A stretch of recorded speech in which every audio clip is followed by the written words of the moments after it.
In life, it happens so that it seems to have everything you could wish for, but the feeling of happiness does not come. This was the kind of thought that Anne had often had. Since childhood, she had never been denied anything. Parents tried to make sure that the only daughter had all the benefits. The family never felt the need. Father and mother met while still students and got married immediately after graduation. From the first days, they decided to build their family business. In a few years, they developed woodworking enterprises, well known in the neighborhood, virtually from scratch. Later, they opened several construction bases and branches in neighboring towns. There was a lot of money in the family's accounts. At the same time in the city, Anne's parents were known as very modest and decent people, accustomed to live without much luxury and glamour, while businessmen of such rank bought yachts, aeroplanes, and expensive cars. Andrew, Anne's father, changed his car only a few times in his life, and that was because it had already served its time. From childhood, her parents taught her to be careful with money. Daddy said that money is not rubbish, and you shouldn't spend it on nonsense. You can scare away wealth. It's not like they're on the road, Mr. Andrew told his daughter. They still need to earn them, and therefore you need to appreciate every cent, every dollar. Any major purchase in the family was made carefully and thoughtfully. If a flat, then a spacious, with a good convenient location. And if a house, then a good, bright, with an amazing view of the lake. Parents bought Anne a flat, but she rarely went there, referring to the fact that while she has no family of her own, it is more comfortable to be near her mother and father. Her parents were happy about this. Natalie, their housekeeper, who had worked in the family for many years, helped them look after the house. She did the cleaning and cooking. Mrs. Susan, Anne's mother, did most of the gardening. She loved tending to the flowers and spent all her free time there, which she didn't have much of. From day one of setting up the business, Mrs. Susan was in charge of all the financial matters, so she was delighted when her daughter decided to follow in her footsteps.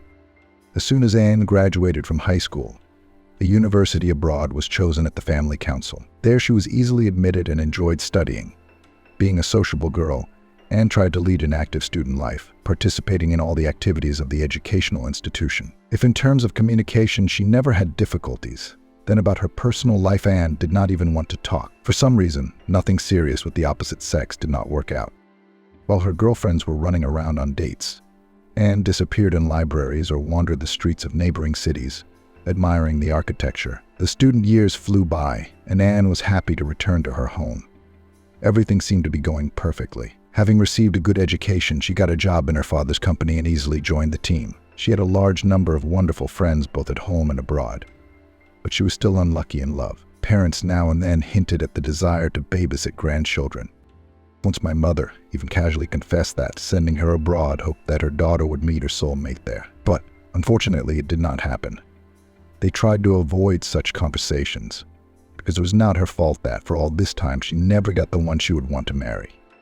I often thought about what was wrong with her, and could not find the reason. Outwardly, she was quite pretty, refined features, perfect figure. Her long, well-groomed hair often aroused admiring glances from the opposite sex, but not everyone dared to approach her. Men were afraid of her beauty, and even if they met her, for some reason they come. Although, of course, there were those who tried to establish a closer relationship. Anne, yielding to the insistence of her parents, even a couple of times brought her boo to get acquainted with them. But each time, before the relationship could begin, it ended. And the fault was not the father and mother. They were ready to accept any choice of the daughter. But the girl herself, having met several times with young people, realized that for the most part they all needed connections and money of the father, and on her feelings they did not care. How many Anne did not try to arrange a personal life? Everything ended in separation. In order not to dwell on loneliness, she tried to spend all her free time volunteering. She was already known in the local shelters. At the same time, the girl helped with pleasure both people and animals. As a child, Anne always tried to help as soon as she noticed that she could do it. In the 5th grade, she brought several times to the house found near the school dogs. The housekeeper would lament. "Where are you taking them all? How can you pick up everyone who is homeless?" But my father only smiled and quickly put an end to her suffering. "But you can't take them all," he said, winking at his daughter, "but you can take these poor people. It's all right. We have plenty of room. I'll ask my neighbor to make an enclosure behind the house to let them settle there." At times like this, Anne adored her father. He always understood and supported her, no matter what she was doing. He told her about volunteering when he found out. "That's right, daughter. Can you help someone? Help them. It's the right thing to do. Life is like that. A good deed done to another, no matter human or animal, is bound to be repaid someday, and she believed him.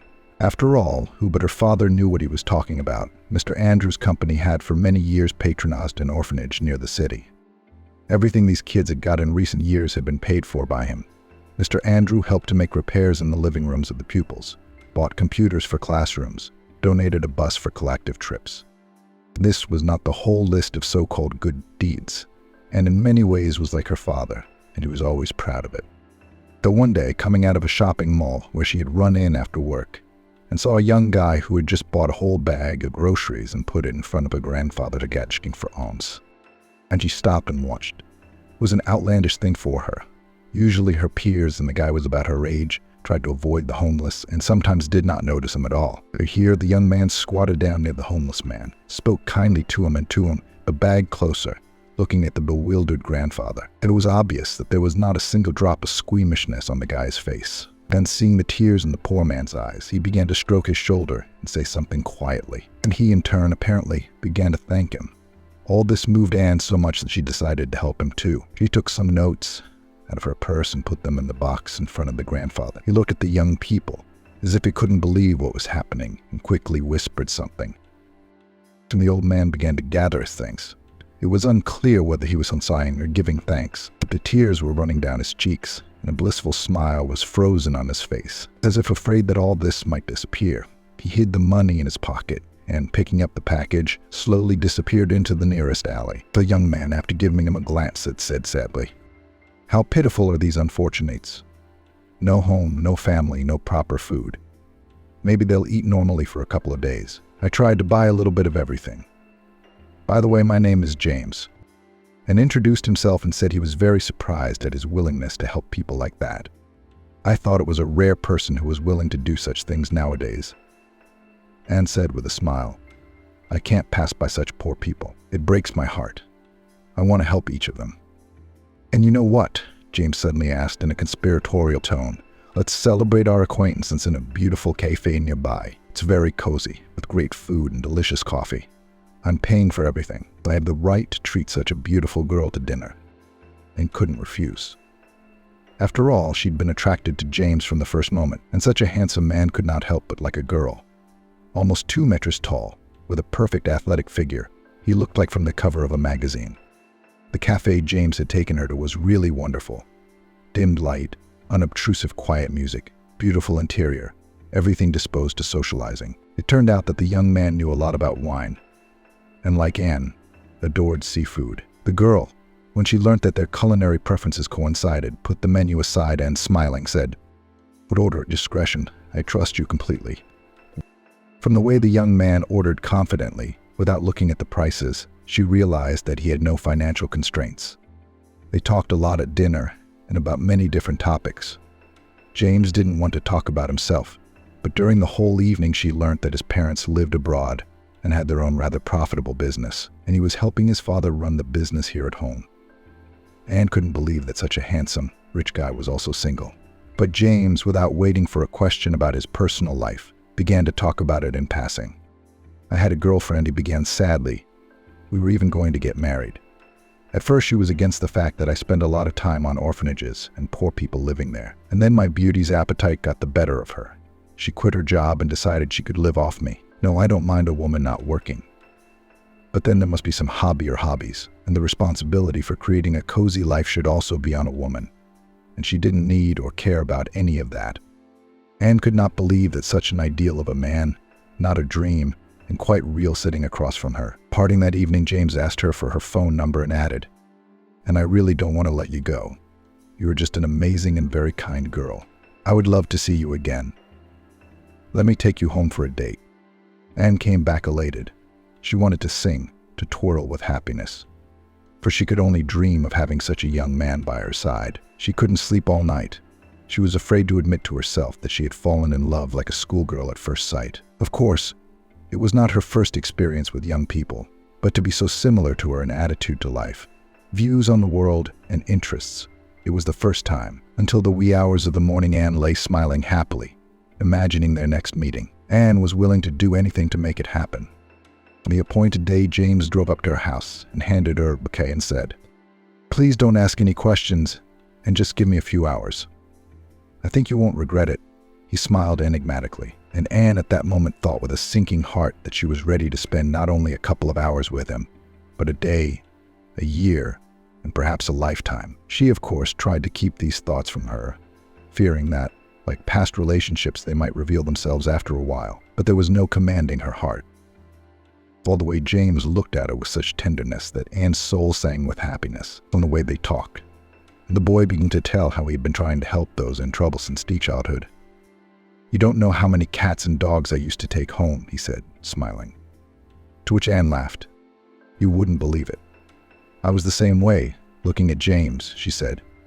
"My dad even built an aviary in the backyard for the twins he picked up."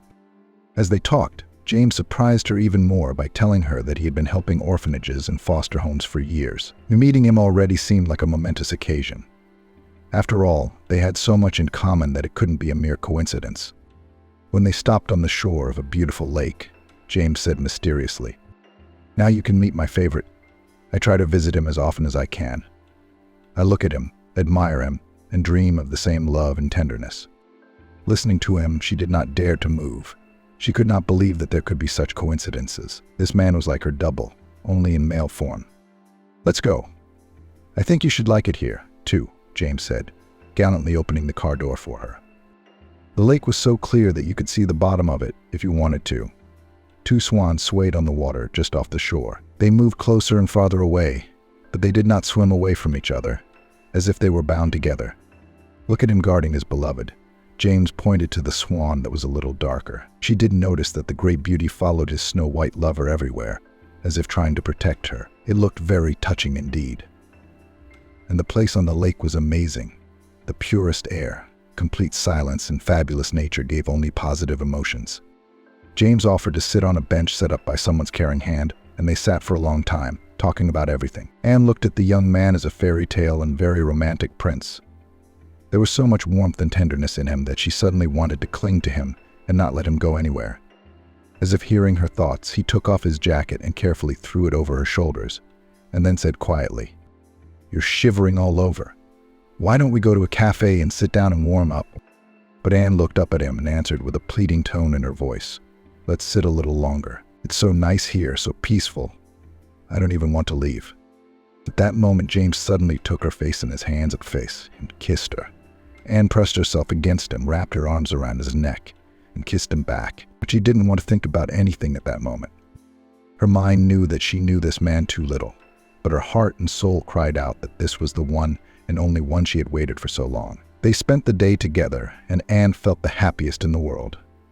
In the evening, when they were saying goodbye, he took her hands in his and said, "I don't know how I ever lived without you. I'll miss you very much tomorrow, but I'll have to leave. Once a week I go to the orphanages.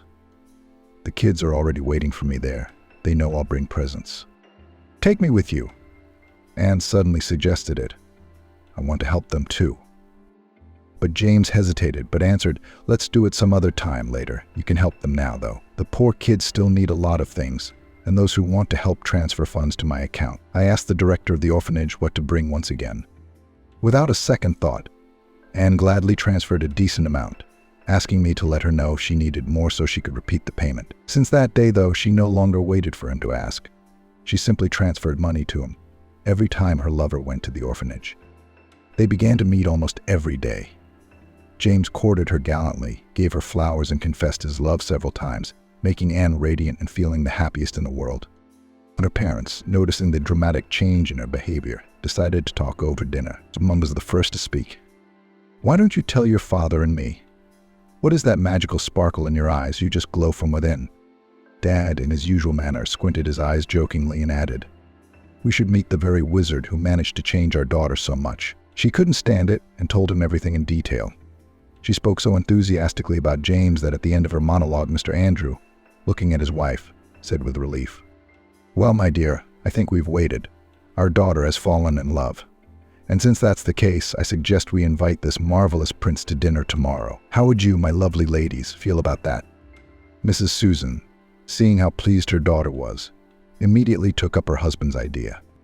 "I'll ask Natalie today," she said. Let her help me with the preparations for the event, and tomorrow we'll meet your beau at the highest level. I'll have him here at 5 o'clock. I think that time will be convenient for everyone." Immediately after dinner, Anne phoned James and he gladly accepted. All the next day she was very worried.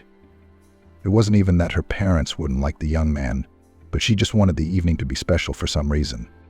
James arrived minute by minute, which was immediately noted by her father, who valued punctuality very much. As soon as he arrived, Mrs. Susan looked at her daughter approvingly, letting her know that she agreed with her choice.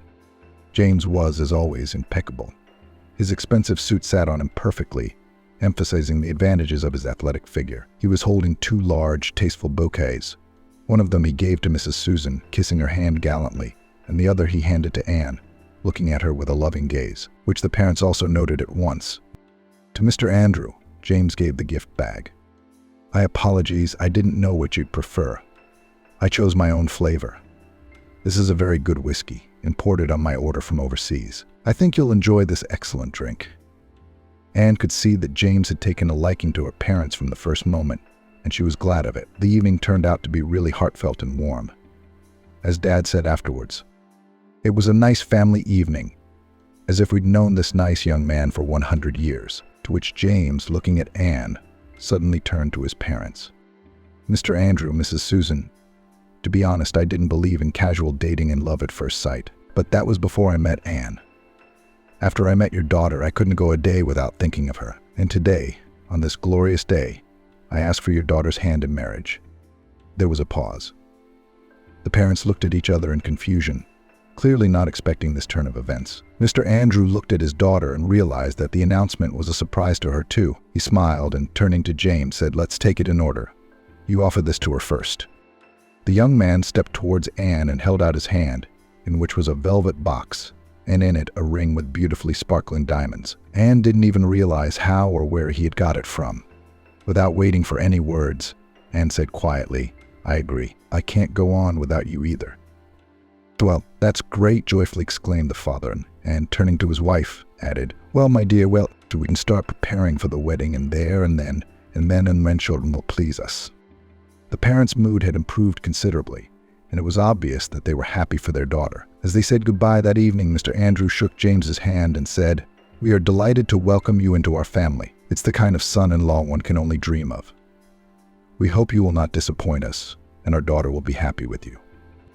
The very next day, James picked up Anne, and they filed a statement in the registry office. From that moment, all the time at the young people was occupied with pleasant troubles. The main organizational issues of the banquet were taken care of by the parents, leaving the young people to buy dresses, rings, and other pleasant attributes of the statue. James continued to go to orphanages, promising to take Anne with him after the wedding. She, in turn, busy with wedding preparations, supported him in these trips, financially transferring a decent amount of money for the needs of children. Every day she sincerely thanked fate for bringing her together with such a wonderful, kind man. James could not calmly pass by anyone in distress, whether it was a starving beggar or an abandoned puppy. He seemed to want to help everyone, and Anne always helped him in this. But one day, by chance, from the window of a supermarket, she saw a terrible picture, which at first she could not believe, and she was rarely in the neighborhood. And James, namely, he was opposite the shop, apparently did not expect to see her. Anne watched in shock as her kind, caring, heartfelt lover violently shouted at the vagrant who accidentally hit him, pushed the defenseless old man. He struck him several times with all his might with the leather folder he carried in his hands. But he did not stop there and kicked the poor man's bag with all his might, from which the contents spilled out under the wheels of passing cars. After shouting something else in the beggar's face, he left, and Anne continued to stand at the exit of the shop in confusion, trying to make sense of what she had seen. All the way home she thought only of the change in her lover. It was as if they were two completely opposite people. Could this be some sort of twin brother of his? At some point she had a plan and decided to visit the orphanage James had traveled to the very next day. She couldn't believe that a man who cared so deeply for abandoned children could lash out at an elderly man. James had once mentioned in passing the addresses he had traveled to, and it had registered in her mind. When she got home, she refused to eat dinner, citing a headache. She didn't want to upset her parents early. They would have realized right away that something had happened. They knew their daughter too well. That was especially true of her father. If he found out what had happened, he would immediately raise the alarm of his security service, and there was no telling how it would end. and Anne decided to find out for herself, and after a long morning, went to the neighboring town, where one of the orphanages James had mentioned was located. Having decided to conceal the purpose of her visit, Anne said hello to the director of the institution and using all her charm. "Hello, I'm James's assistant, who comes to see you on Wednesdays. He asked me to see what else he could help you with, and if the kids like the phones he bought last week." And the woman looked at her in surprise and replied suspiciously, "We'd love it if someone could help us, of course, but we don't know any James, and no one has brought us any phones. No. Sometimes we receive some sums of money on our accounts, but they are not so big and obviously from concerned relatives of our refuseniks," replied the director. They talked for some more time. The director complained about the problems of the orphanage, and, thinking of her own, still took the account number, deciding to help them later. At this point, she had one major problem: James' deception. It turned out that everything she transferred to him, he used for other purposes. She didn't even have to go to the second orphanage, which was 100 kilometers away from their town, to be sure. While she was talking to the director, the phone in her purse kept ringing. When she looked at the screen, it was James. Anne had completely forgotten that she had arranged to have lunch with him at the restaurant where their wedding was to take place. And saying a quick goodbye, Anne hurried into town. She was eager to expose the deceiver. So when he saw Anne entering the hall, he rushed towards her and asked excitedly, "My love, how can you be so frightening? You said yesterday that you do not feel well, and today you do not pick up the phone. Well, I've already called Mr. Andrew. Only he said he didn't know what he was talking about. And you're out at the crack of dawn. What happened? Where were you?" "I'm worried." And sitting down at their favorite table, which James had already taken, Anne answered him out of the blue. "Well, James, I was in a neighboring town. I wanted to see if everyone in the orphanage had got the phones you bought last week, and also to see if the new furniture in the junior group bedroom was as nice as you described." Saying these words, Anne looked at her former lover carefully and was amazed at his stamina and dodgy behavior. On his face did not tremble a single muscle. He only reported in a playfully cheerful manner, "Can you imagine? And I've been having some unforeseen situations for the last 2 weeks. The first time, when you were supposed to buy furniture. No, I never got there. Halfway there, my father's firm called and asked me to come urgently for a meeting with local partners. I had to go back. And the next time I decided to surprise you and arranged a meeting at the travel agency to book us a romantic trip. Can you believe it? I was worried about not keeping my promises to the kids. So I decided to just wire money to the orphanage. I ended up mixing up a few numbers on the bill. I'm in the process of sorting it out at the bank, but as soon as I decide, I'll transfer the money and we'll go there together." Anne listened to this nonsense in silence, and then said calmly, "And the fact is, darling, they don't know James the sponsor, and you haven't been there a month or 2 ago, and you've never been there at all." What was said next made Anne think that a great actor had died in him. James banged his fist on the table. He was not confused again and immediately began to speak indignantly. "I'm not there under my own name, am I? I don't like to brag about deeds, so that they don't say that I do it for self-promotion." Having said this, he made an offended face, making it clear that his fiancé's distrust displeased him. Then, taking a sip of the water on the table, he suddenly smiled, and, taking Anne's hand, said affectionately, "Anne, why should I lie to you? I swear I have nothing to hide from you. You know how much I love you. Let's not quarrel. Let's just discuss wedding matters." Anne really wanted to believe what she was saying, but there were too many inconsistencies. She decided to use one more fact, and looking directly into James's eyes, she asked, "You know, I wish I could believe all this, but I can't. I mean, how can a man who could kiss a beggar in front of me beat up an old beggar in front of the supermarket? It's a good thing you had a file in your hand and not a bat. Otherwise, the poor bloke wouldn't have survived. Or would you say that didn't happen either? And I'd hoped to catch your fiancé off guard with that one. But it turned out she didn't know him very well. He had an answer for that, too. Have you been following me? Well, I guess you didn't see everything. That bastard almost took my wallet out of my hand. I stopped to give him money. But as soon as he saw how much money I had, he decided to take it all. You wouldn't believe it. He took it. Anne didn't really believe it. It was hard for her to imagine that a skinny old man who could barely stand on his feet would do such a thing.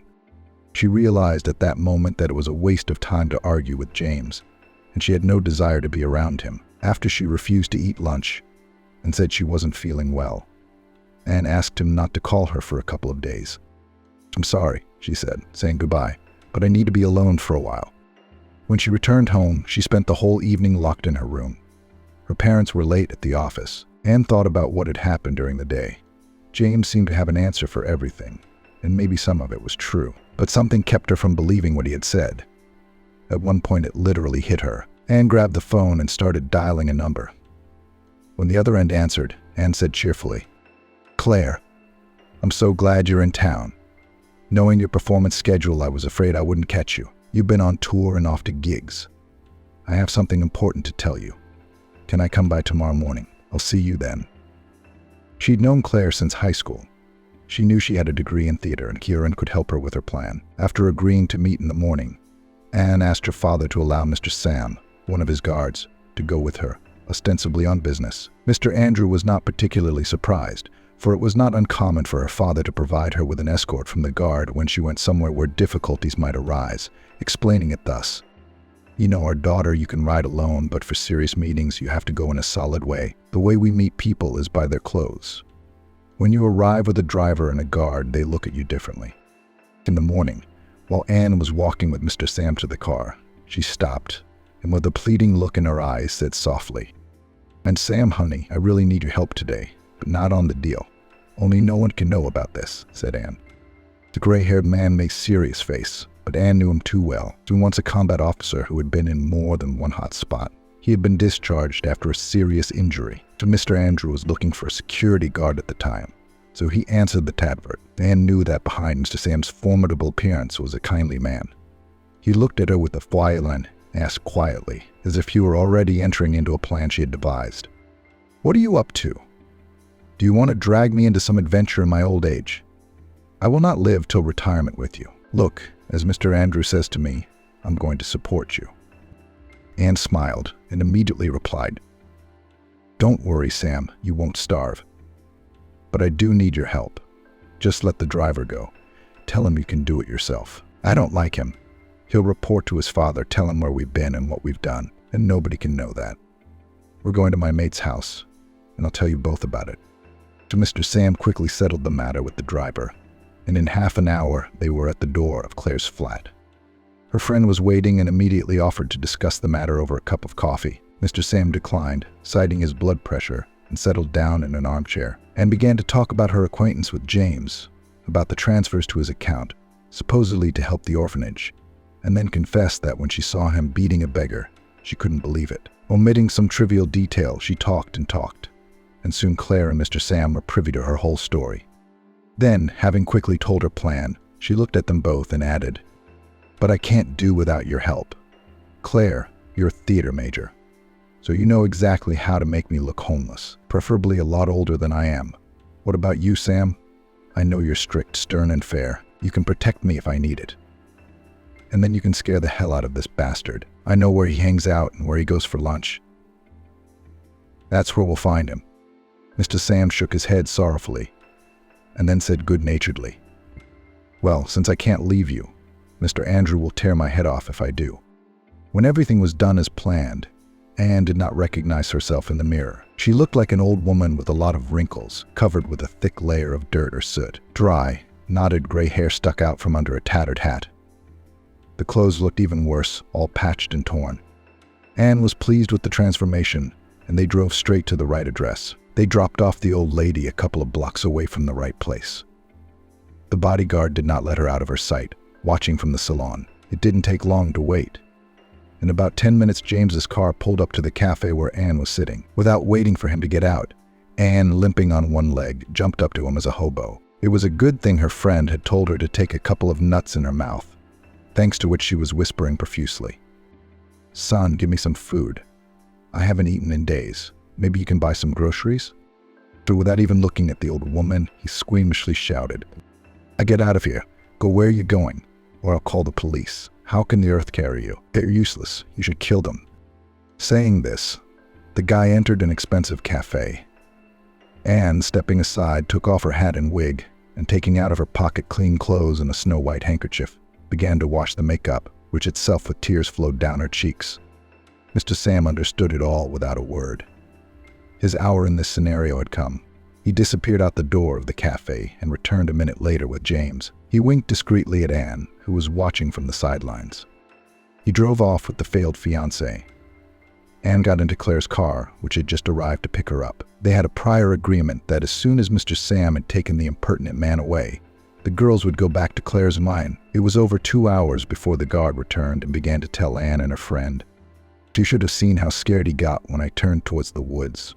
I told him we were going to see Mr. Andrew about the wedding, that there was questions, and as soon as I got into the woods, the bolt of the gun clicked. He squealed like a slaughtered pig, and he panicked. I didn't even have to stage a firing squad.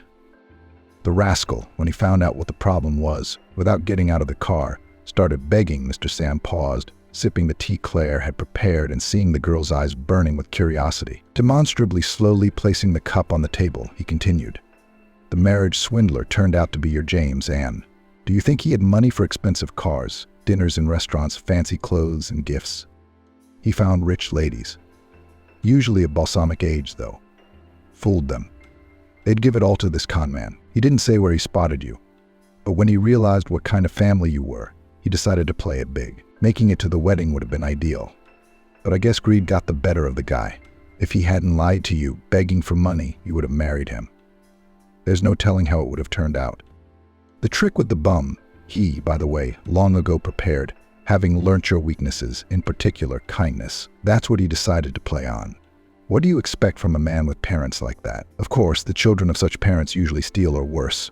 So, as they say, it's good that the worst didn't happen. By the way, the police thanked me when I brought him in, and knew she should be happy that the deception had been exposed, but she felt like a cat was scratching at her heart. She wanted to weep with self-pity. For the first time in many years, she had truly fallen in love, but in the end, she was alone. That same evening, and told her parents what had happened. And it seemed to her that they were far more distressed by what else. Her mom was crying. Her dad was dripping her medicine and telling her to calm down. Susan, don't worry. It's a good thing we found out before we got married. And there's no pregnancy. Thank God. But that means it's not Anne's choice. I'll see to it that this scoundrel is punished to the full extent of the law. Mr. Andrew did take control. James was soon tried and sent away. All his illegal actions contributed to a decent sentence, and the funds transferred to him were partially recovered. It was of course not whole sum, but most of it soon returned to Anne's account. But that didn't make her feel any better. For some time she did not find a place for herself. It seemed to her that her life was over, and she would never trust any man again. Then, after thinking it over, she decided that it was not for nothing that fate had thrown her an acquaintance with this scoundrel, and saw it as a sign and decided to help orphanages, about which she lied to her failed fiancé. She decided to find out the details of the orphanages and what they needed. So she went to the place where she had already been. Principal Carroll greeted her like an old acquaintance. After they had walked the entire grounds, the principal timidly asked, "And you know, Anne, we should renovate the gymnasium, clean up the locker rooms? Anthony would love that. He's a graduate of our boarding school. He comes to train with the boys for free. He'd better get everything organized and buy cheaper uniforms. By the way, they're practicing today. Come on, I'll introduce you." The coach turned out to be a very open and simple guy, 2 years older than Anne herself. The children literally did not leave his side, and the girl was amazed at how easily the coach communicated with each of them. She decided to see how the classes were going, and afterwards she went up to him and asked, "Anthony, can you please tell me what is the first thing you need to do to make your classes run smoothly?" Then he seemed to look at her with some disbelief and asked, "Are you a social worker? There are certainly some things we lack for a proper class. Or is it just to tick off the box that you've been there and everything works?" Anne decided that he had given her a good reason to visit the place more often, and she began to come every chance she got to see him again. It seemed to her that the wound James had inflicted on her had not yet healed, but Anne was ready to build a relationship again. She really liked Anthony. He was the complete opposite of her failed fiancé. Not verbose, yet very open to conversation. Anthony was a bright, kind man with whom she wanted to see every day, despite the fear of being wrong once again. She decided not to give herself away by asking Carol to back up her social worker legend. She really didn't want to be loved for her soul, rather than her riches. So Anne decided she would play the part to the end. Meeting once again with Anthony, they discussed the necessary estimate, built a plan of work, after which the coach said, "Anne, how would you feel about taking a walk in the park?" There's a beautiful place not far from here where I like to wander. I used to run there as a boy, but I'd come back later. Century-old trees and birdsong. I guess you can't help but like it. And they wandered for several hours, while constantly finding topics of conversation. And she noted that she found it very easy to relate to Anthony. But at the same time, the sense of dread of starting a new relationship made her cautious. Anthony was unlike anyone she knew. Despite his orphan past, he was a very well-read and well-mannered young man. Listening to him gave Anne pleasure. She maintained the image of an ordinary social worker. Her clothes, hair, and makeup were thought up every trip to the orphanage. She was afraid to show Anthony in any way that she was the daughter of rich people. She really wanted the relationship, if it happened, to begin on equal footing. Seeing that Anthony believed in her invented biography, the girl diligently supported her. At some point, she even liked the role of a simpleton. They began to meet Anthony, wandered the streets for hours, went to the cinema, kissed on the last row. It was completely different from dating the suitors who claimed her wealth.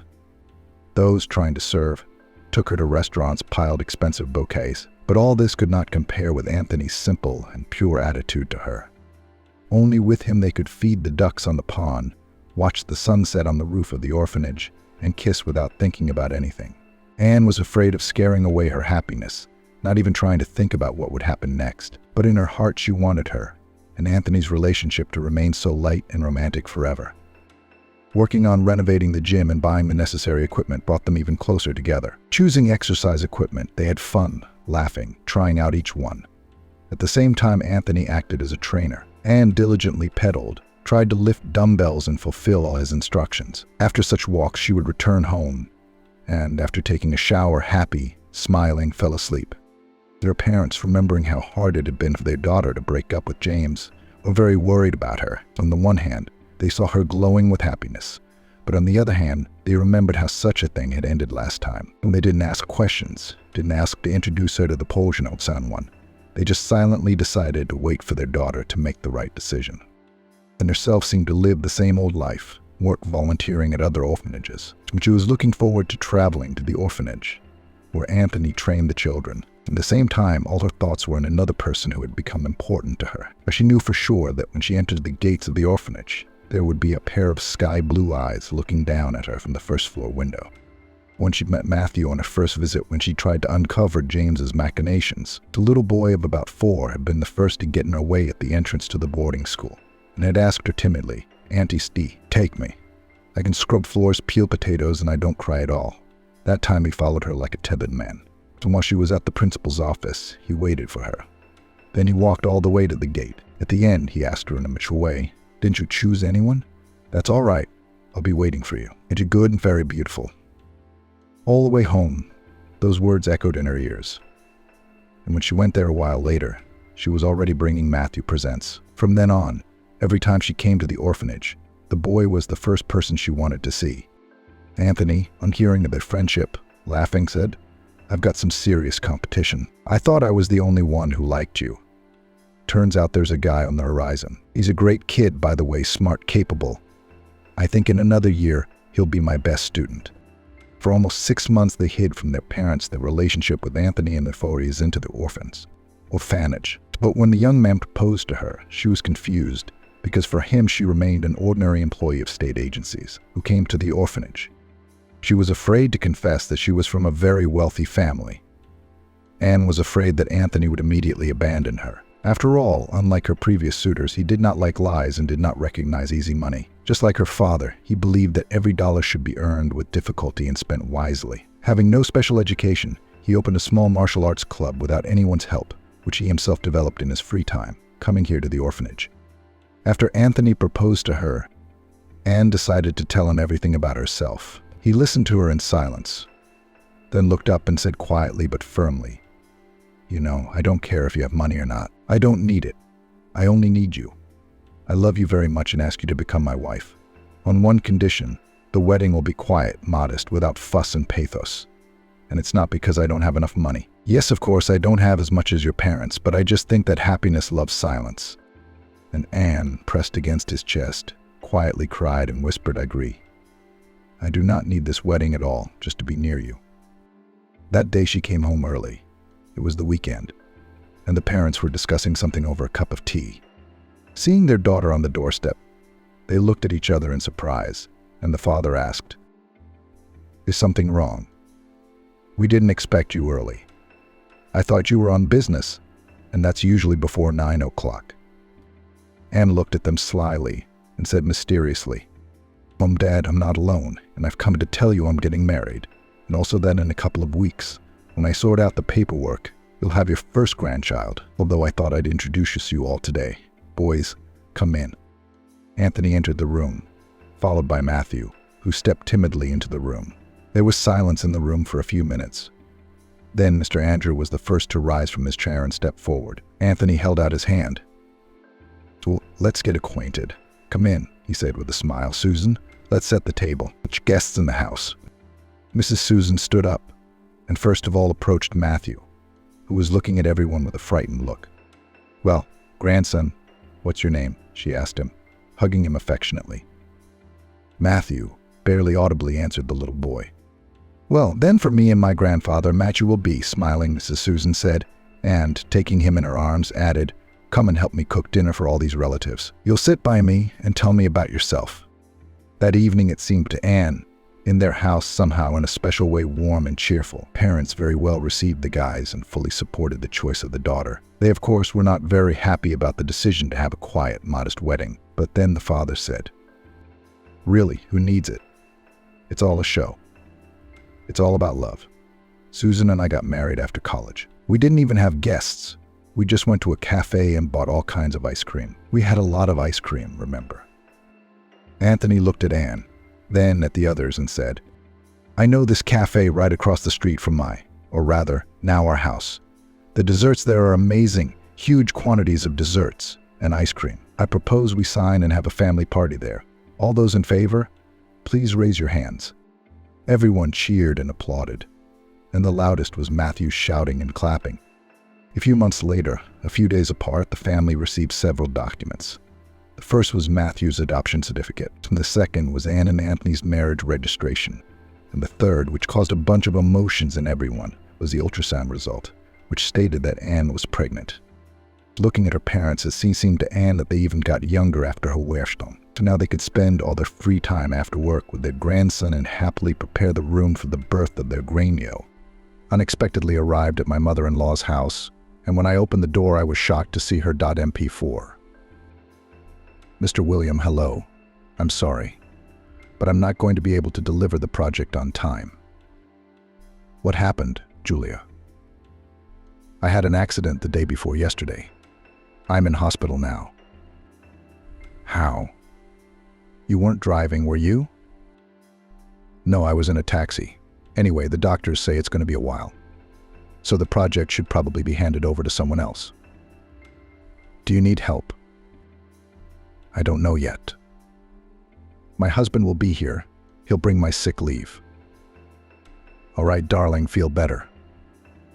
Julia leaned back on the bed, dizzy and aching. "What are they giving me?" "They say it's an anesthetic, but it's probably something else, and my back hurts and I'm dizzy." She tried to remember the day before yesterday and couldn't concentrate. She had been traveling to a client, taking a project. She usually tried to always leave in advance and on public transport. Well, in the extreme case, the boss, the same Mr. William, gave her a car, but here she refused the car. And Nicholas had made a row in the morning about an unironed shirt. You'd think after almost 20 years together, you could have said so from the night before. But no, he got angry like a child. "Can't you take care of your husband at home, iron his shirt?" "Nicholas, you're a grown man. You can't do it yourself, so ask in advance," Julia said. "It's like in the first grade. We need to bring a craft tomorrow. You're like, I need an ironed shirt."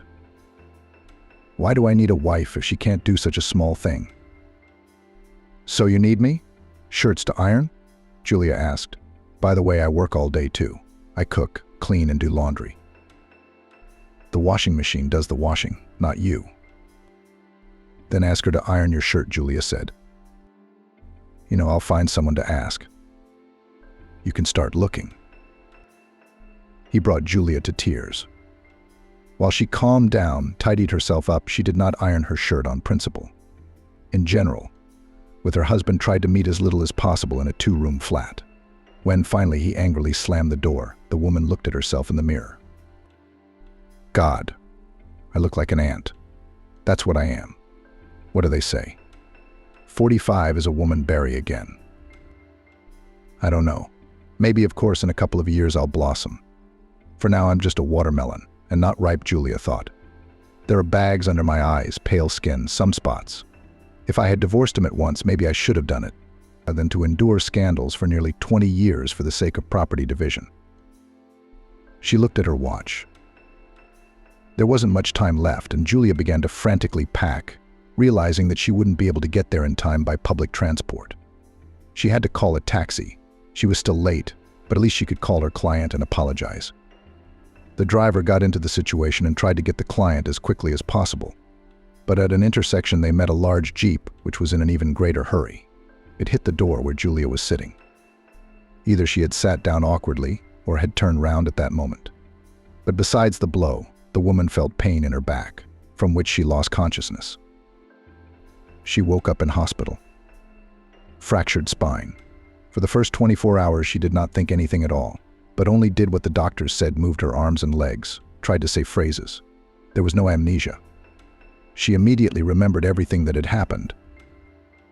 However, they gave her a call only a day later.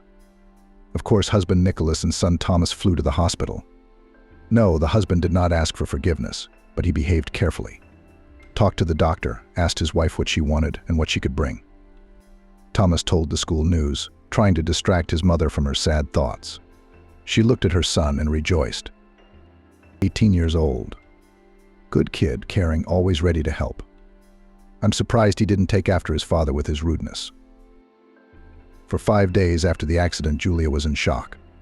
Then she was gradually brought back to normal by doctors. And then the next trouble came upon her. Julia, the doctor told her during her regular rounds, "We have stabilized your condition and your life is not in danger. However, you need to get used to the idea that you will no longer be able to walk." Julia's ears pinched again. "What does that mean, doctor?" she asked. "It means we've done all we can, but the lower part of your body will remain paralyzed," the doctor replied. "But how?" "I moved my legs like you asked." The doctor shook his head. "It only seemed that way to you. Unfortunately, you can't move your legs. How many times have I asked you to do so? Besides, we've done other tests. You can't feel your legs." "Alas," said the doctor, "I'm sorry to have to tell you this, but at least you're alive and everything else is fine. You'll just have to learn to live a new life. In a wheelchair." "Oh, really? What about work? And how am I going to get down from the 3rd floor? Do I need a nanny now?" The doctor threw up his hands. "Well, I'm powerless to do anything about it. Believe me, in time all problems will be solved. And then, you have your husband and son.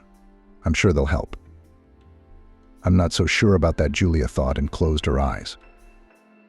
She pondered how to break the news to her men and what she was condemning them to.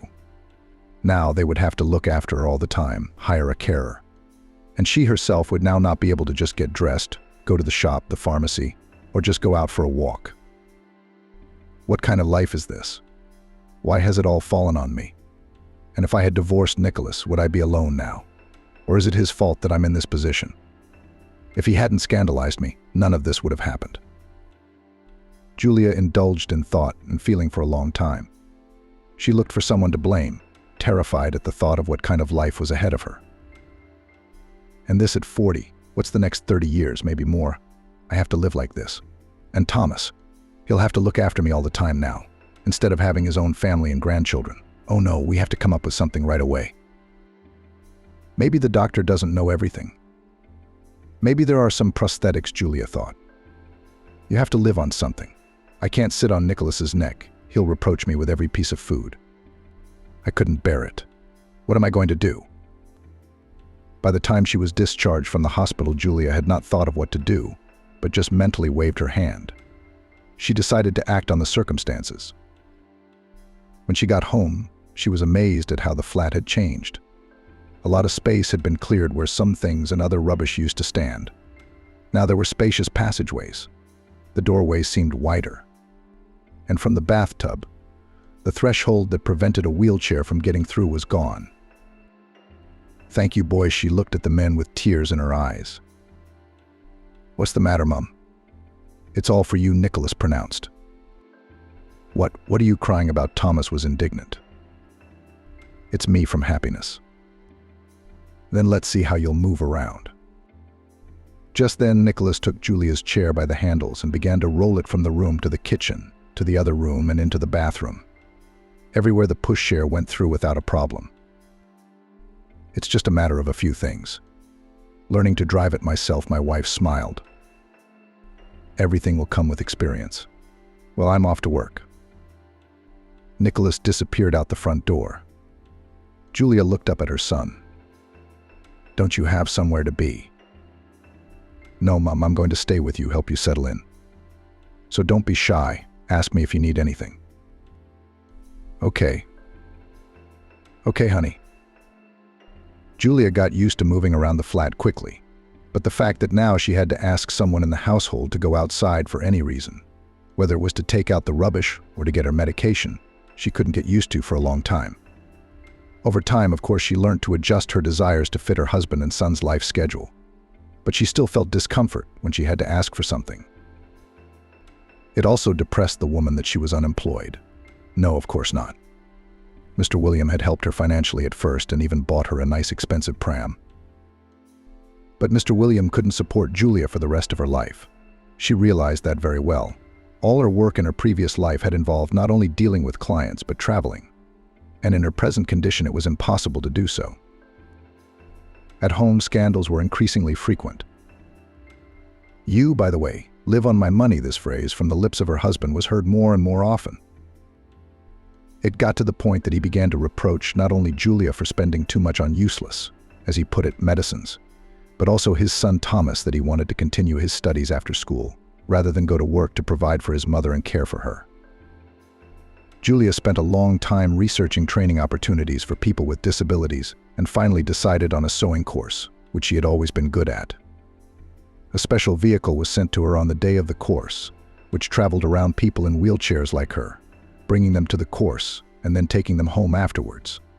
Except that the classes were only about 4 hours long, and Julia's journey took all day. She was very upset about the lost time, during which she could have done something around the house to avoid Nicholas's reproaches. But over time, the woman realized that no matter how hard she tried, she still could not avoid scandals. So she began to let her husband's words pass her ears more often. But Thomas always found out in advance from his mother when she was studying, and on that day was at home in the morning and evening to bring his mother down to the yard, and after the study lifted back up to the flat. After completing the course, Julia had clients who came to the flat. She started sewing to order and getting a solid raise on her disability pension. Also, on one of her trips, the woman met a taxi driver, Scott, who was very attentive to his passenger. He knew how to help the woman sit down, how to fold her pram.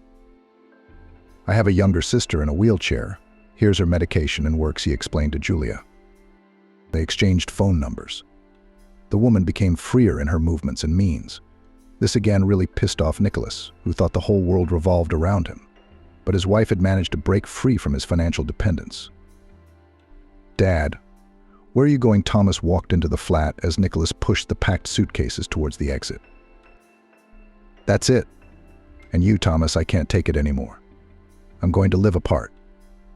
"Have you been raised? You're so big and independent. I think my mission as a parent is over. I want to live for myself for a while." "All this time you've been living for who?" "For you, for Mum. And now I want to finally fulfill my own desires, not someone else's whims." "What about Mum?" "We've talked it over with her. She's fine with it. We'll get a divorce, that's all. We have no minor children, so it's easy to do." "Well, wait a minute. She needs help. Go to the shops, go for a walk." "So? Let the social worker do it. I'm not a babysitter." Thomas looked into the kitchen. Mum was sitting at the table, staring at one point. "So as long as life revolved around you and your mum catered to you, you were fine. The minute Mum needs help, you run away." "How do you talk to your father?" "I've been helping your mother settle in for almost 3 years, by the way. She's quite used to it now and can be on her own. She got a job, even though she could have stayed at home. Disability pension. Are you kidding? If she would do the cleaning like before, do the laundry, iron my shirts, after all. All I hear are reproaches, you won't help me. Thomas looked at his father dismissively. You wanted to live for yourself. That's where you start from. I'm no help to you now. My mum needs help, and I'm not enough for you too. I have arms and legs. Do it yourself. Thomas turned away and went to Julia in the kitchen. You'll come crawling back. Both of you come crawling back to me, Nicholas shouted angrily and slammed the front door. The sound made Mum feel as if she had woken up. Thank God he's gone. I can't bear to listen to his reproaches and whims. How are you doing, son? I thought everything was fine this morning, but now. Don't worry, it's between us. What do you mean, our thing? He left you helpless, and you've been cleaning up after him for 20-odd years. We just got tired of each other during that time. He thinks he deserves better. Better than me. Dad, where else is he going to find one? Maybe he already has. So he's run off to a woman. Thomas, he's your father and he raised you. Don't talk about him like that. How are we going to cope? The same way we did before. Have we seen much help from him? More talk. I'm in the know, I've done courses. I've got customers. I'll keep sewing at home. They say it's a very sought-after specialty. You didn't answer what's new with you. I'm fine. I closed the session. The day after tomorrow, I'm invited to bowling for my birthday.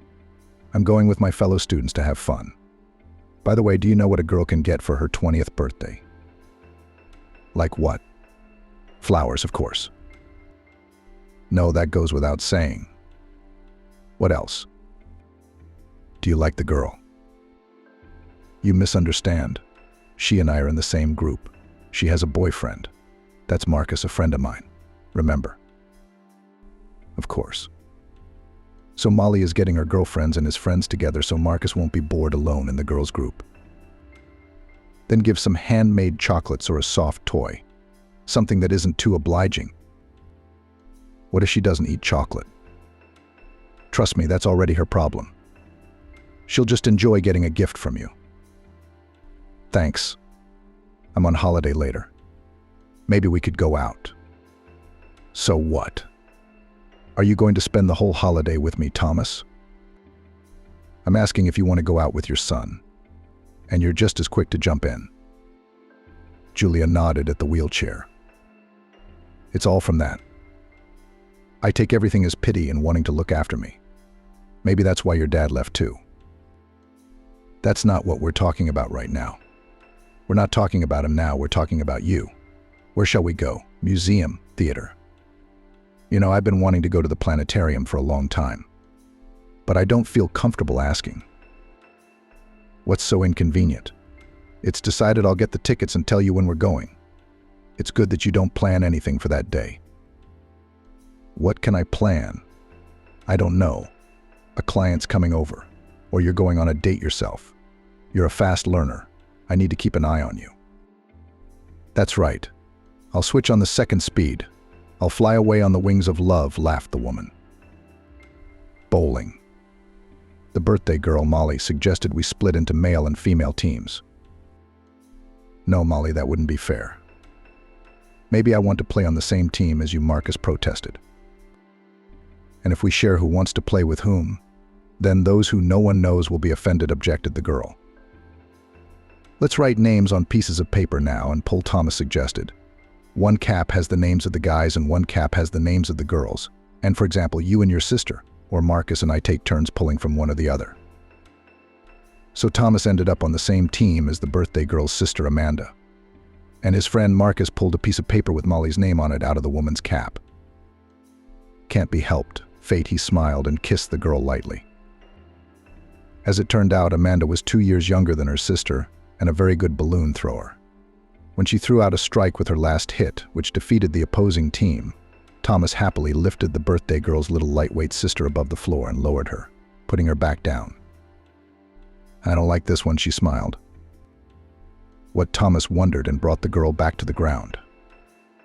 When strangers touch me, Amanda explained. So we do know each other. Well, not that familiar. Well, I'm sorry. Molly's older sister addressed her. Thomas has just known you for a couple of hours, so he's not aware of all your quirks. And if I sit next to you, you'll just tell me what you don't like yet. Would that be okay, Thomas asked the girl. Easy, Amanda nodded with her blonde hair.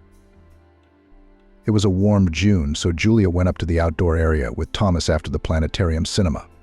She walked between telescopes and sundials from different eras and civilizations, reading the accompanying information and generally enjoying the weather and the company of her son. Hello, Thomas, she heard a girlish voice somewhere off to the side where her son had retreated. Julia turned round.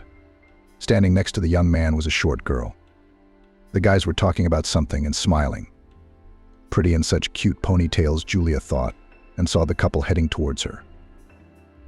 A couple of years ago, the woman would have been very embarrassed by her position and would have tried to avoid making acquaintances. But now, smiling, she waited for the boys to approach. Mom, I'd like you to meet me. This is Amanda, Marcus and Molly's girlfriend, Sister Thomas almost stammered trying to pronounce it. Nice to meet you. And my name is Julia. How do I address you? Why is that awkward? Are you interested in astronomy too? I like to look at the stars. If that's called being interested in astronomy, then yes. But I'm actually here with my mates. And the girl waved her hand at the company standing nearby. Pretty, that Amanda of yours, Julia said to her son when they got home. Mum, she's not mine at all. We met at a bowling alley when Molly was celebrating her birthday. Too bad she's not yours, though. Then someone else will be lucky. But you won't be so lucky. The first thing she said was that she didn't like strangers touching her. Did you touch her? We won, and she threw the winning strike. Well, I spun her around. She demanded to be put in her place and spoke her mind to me. Well, she's right. Who likes to be hugged and spun around without being asked? You have to be more careful about expressing your feelings. I'll try next time, Thomas muttered and went to his room. Mum left the day after Amanda's birthday when she turned 10.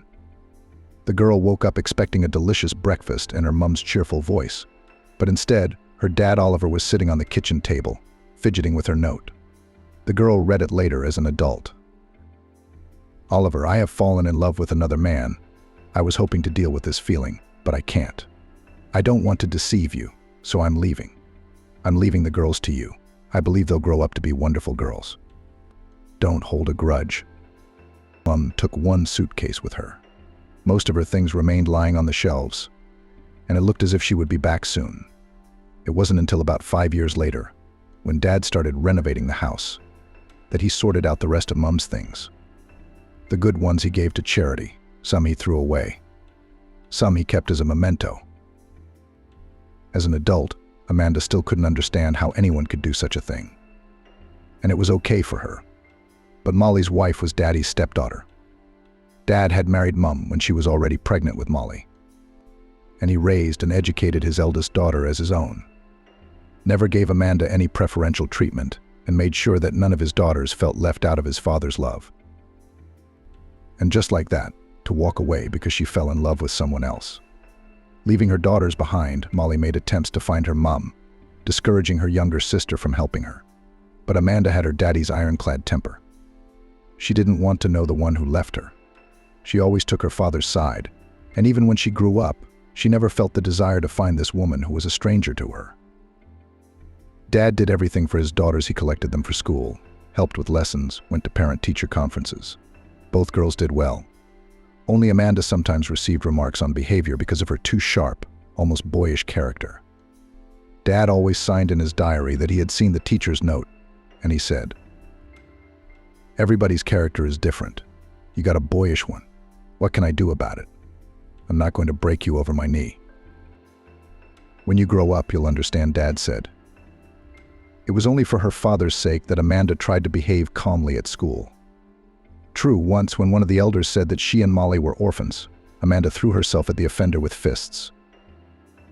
"We are not orphans. We have a daddy, the best daddy in the world. No mum can replace him. Understand?" screamed the girl. She was barely dragged away from the high school student.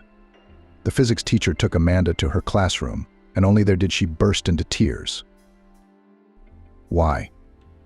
They don't even half have fathers or don't live with them. That's normal. And when we only have one dad, we're orphans right away? We're normal. Understand? Our dad is better than most, Amanda wailed. The teacher stroked her head and nodded in agreement. Then she let her wash up in the back room and let her go to her lessons. Daddy Oliver always gave money for every activity, whether it was a trip to museums or a tour of the city. I work, he excused himself to his favorites. I can't go with you all the time. And this way you will grow up not only beautiful but also well-educated. Sometimes Oliver helped with the classroom. If desks needed fixing or cabinets needed hanging, Amanda, the new daddy, was always called. He would come with a suitcase of tools, take a good look at the front of the work, and get to work. By graduation, Oliver himself found an attire and took his eldest daughter Molly there to have the most beautiful dress she had ever dreamed of made. 2 years later, Amanda went to her graduation in a store-bought trouser suit. I don't need these princess dresses, she said. I feel like a fish out of water in them. And besides, they're all out of my style. You and your blonde curls would be like a fairy in a film. I hate those curls and I'm going to dye my hair black, Amanda blurted out. But thank God she did not experiment with her hair. Amanda also chose a male institute, physics and technology. I feel good there, she said when asked about studying in a male team. They are all busy doing their own things. They don't pay attention to me. And I don't care about them, to be honest, Amanda thought.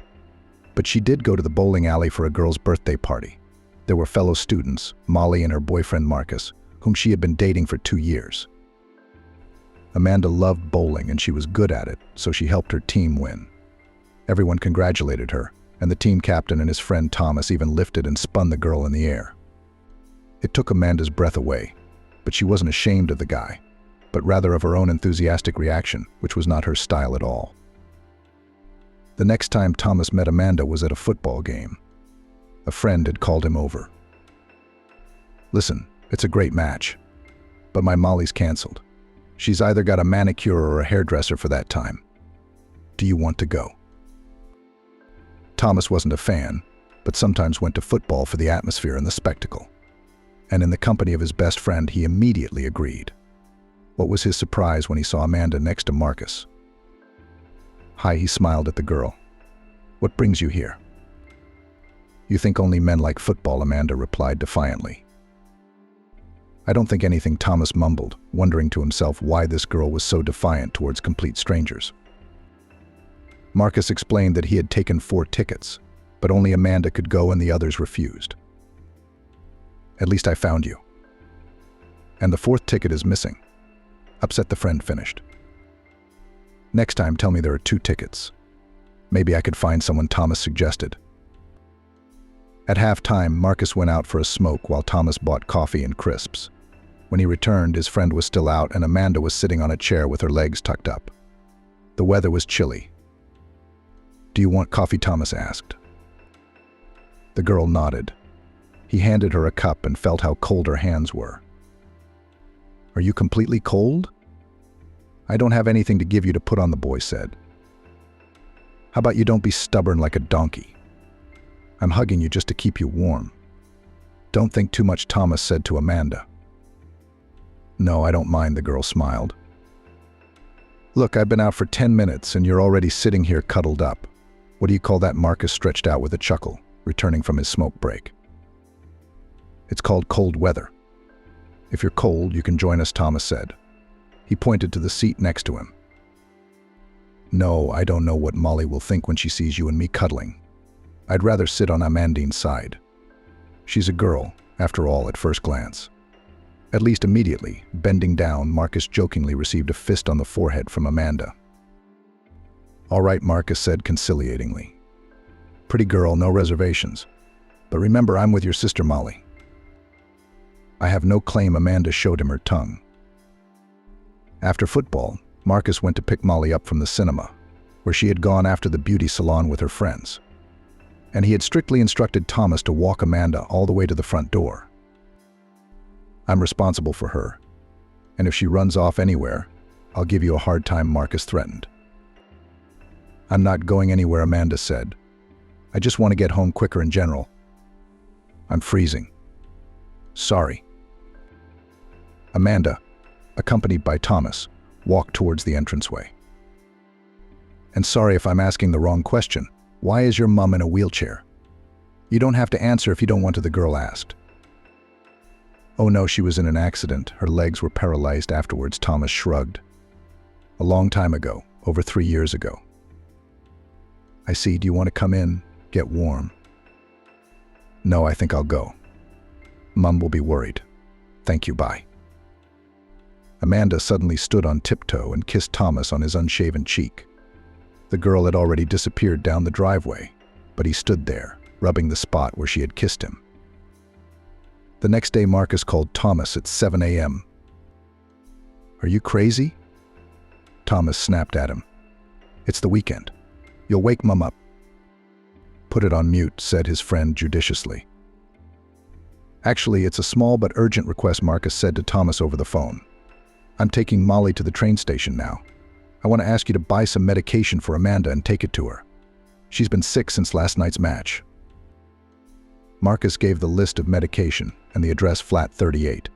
She'll get it, because my dad won't be back from his shift until after 12. And she doesn't even have any antipyretics. Got it. I'll do it, Thomas replied. He hung up the phone and started to get dressed for somewhere this early. Where are you going? Woke up, Mum wondered. There's someone I need to help. Don't worry, I'll be back by lunchtime, Thomas said as he kissed his mum on the top of her head. He grabbed his purse and closed the front door. Amanda looked very pale. How could it be? Didn't the coffee or Marcus and I hugging you help? Thomas asked. I don't know myself. This sort of thing doesn't usually happen. I'm actually a hardened person. I've been camping in the rain, in the snow, freezing intense, and I've never been sick. But here's some football, and immediately the temperature is 39. Well, go to bed. I'll do everything now. I'll bring you some medicine, Thomas said. Have you had breakfast, by the way? He asked. I don't feel like it. Okay, I'll figure it out. The kitchen is this. Amanda pointed with her hand and retired to her room, to her bed. Thomas boiled the kettle, poured in the instant medication. Then he looked in the fridge, took out 2 eggs and set them to boil. Finding bread, he made a cheese sandwich. Not finding a tray, he took a large flat plate, put the medicine and food in it, and carried it into the girl's room. Amanda opened her eyes and sat down on the bed in surprise. Wow. How did you get the hang of it so fast? Who taught you that? She asked. Life, Thomas smiled. Come on, sit down, we'll have breakfast now. Did you take your medication? No one has ever brought me breakfast in bed before. Well, there's a first time for everything. How did you know I wanted eggs? I didn't guess, the young man shrugged. I just know from myself that when you're sick, it's hard-boiled eggs that go best. And here's another sandwich. It seems to me that no one has ever invented anything tastier than a cheese sandwich.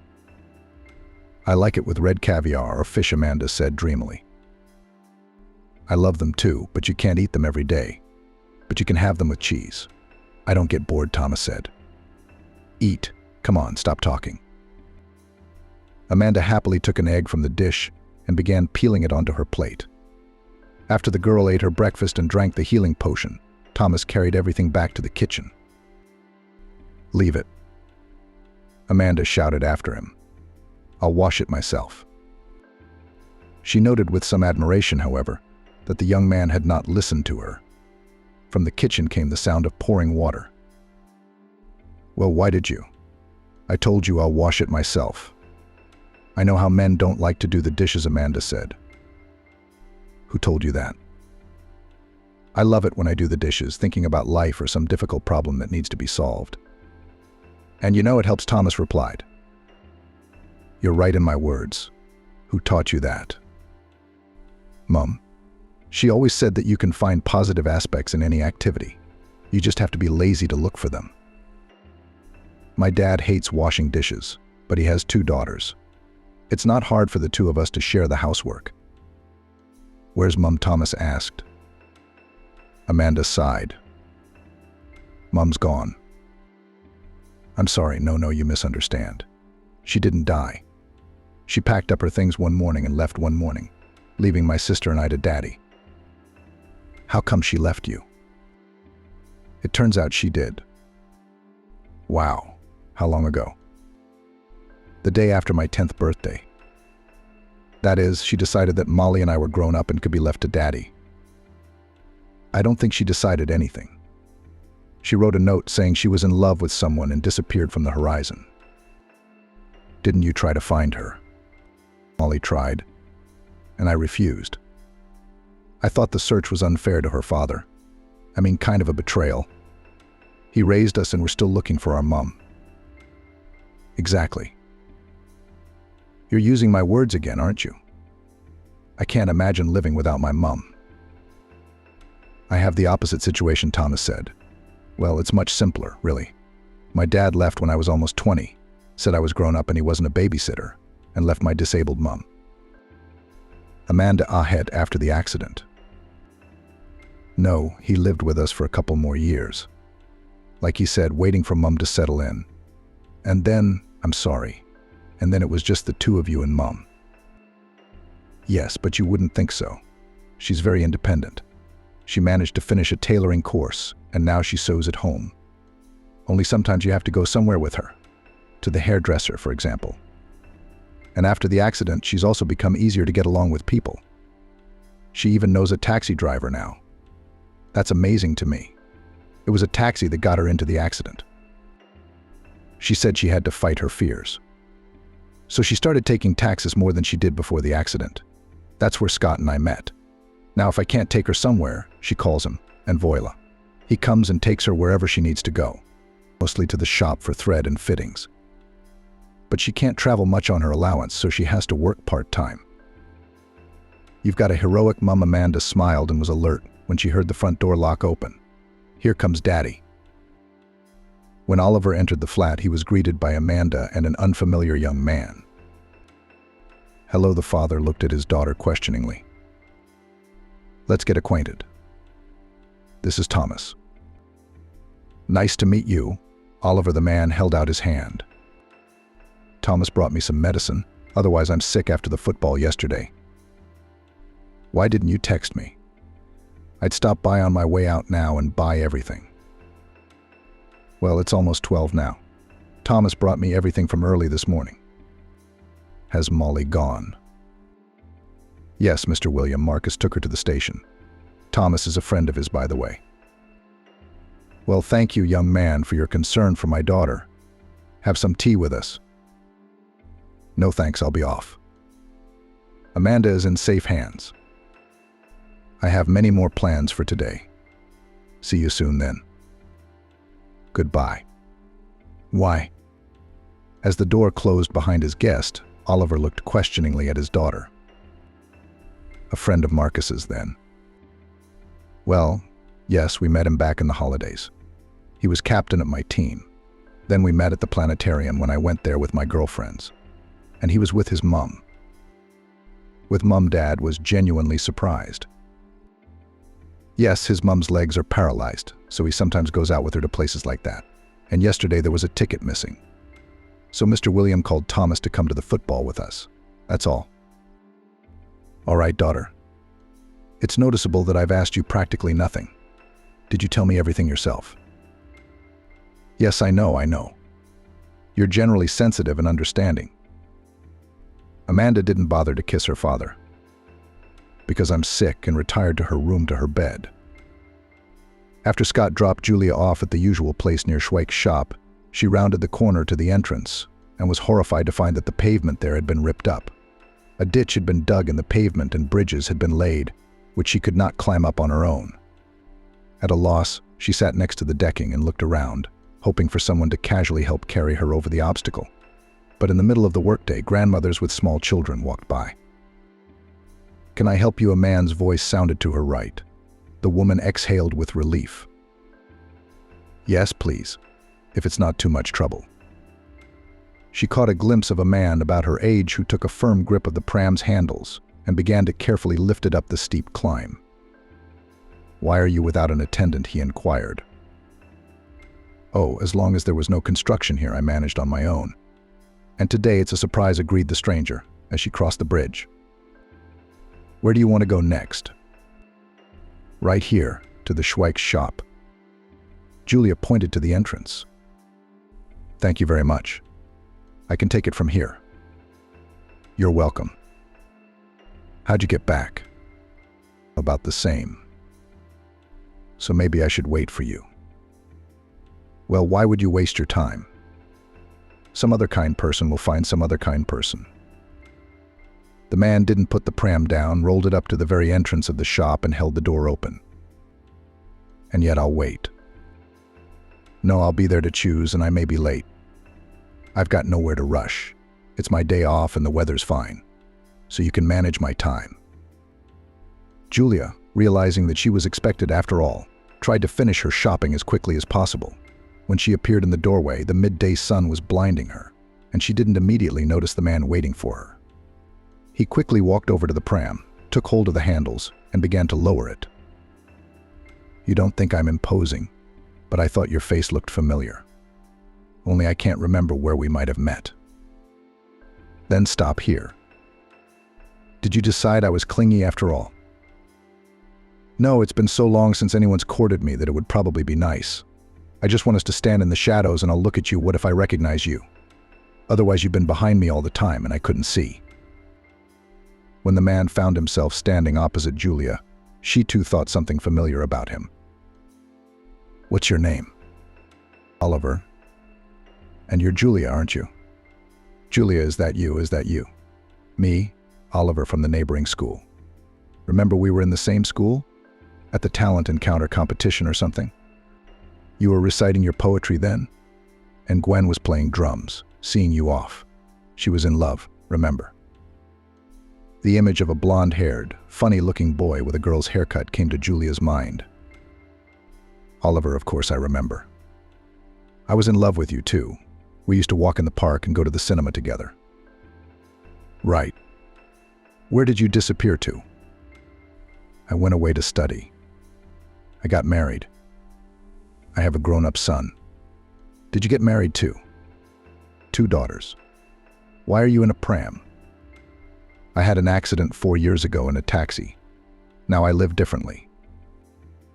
"Leave me here, I'll call a taxi and they'll pick me up." "Oh, really? Let me take you home." "No, I'm telling you, don't. I've got it all worked out. The cattle will pull up right here. He's been driving me for over 3 years now." "Julia, it's not hard for me, really." "It's hard for me, Oliver, so thank you. But don't." "Well, then maybe we can exchange contacts." "Why?" "You can't ask me out on a date. You're not likely to come to visit either, are you? Let's just leave it at that. There's nothing to rekindle the past." "That's a shame. Sometimes I thought we had a lot to say to each other." "Believe me, I don't. Just an ordinary life like everyone else's. That's it. Come on, kiss you bye." Julia rolled the pram up to the taxi that had pulled up. Oliver looked sadly after her and went about his business. "Dad, why are you looking so pensive?" Amanda suddenly interrupted her story about going to the cinema when she saw that her father wasn't listening. "Eh? No, I'm fine."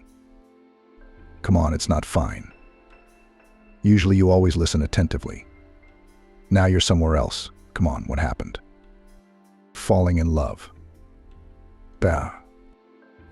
"Amanda, what are you doing? What fall in love?" "I just met someone I know. We went to neighboring schools." "So what? She's an old lady now." "No, it's not that. She's still beautiful, but only with her mature beauty. She's my first love.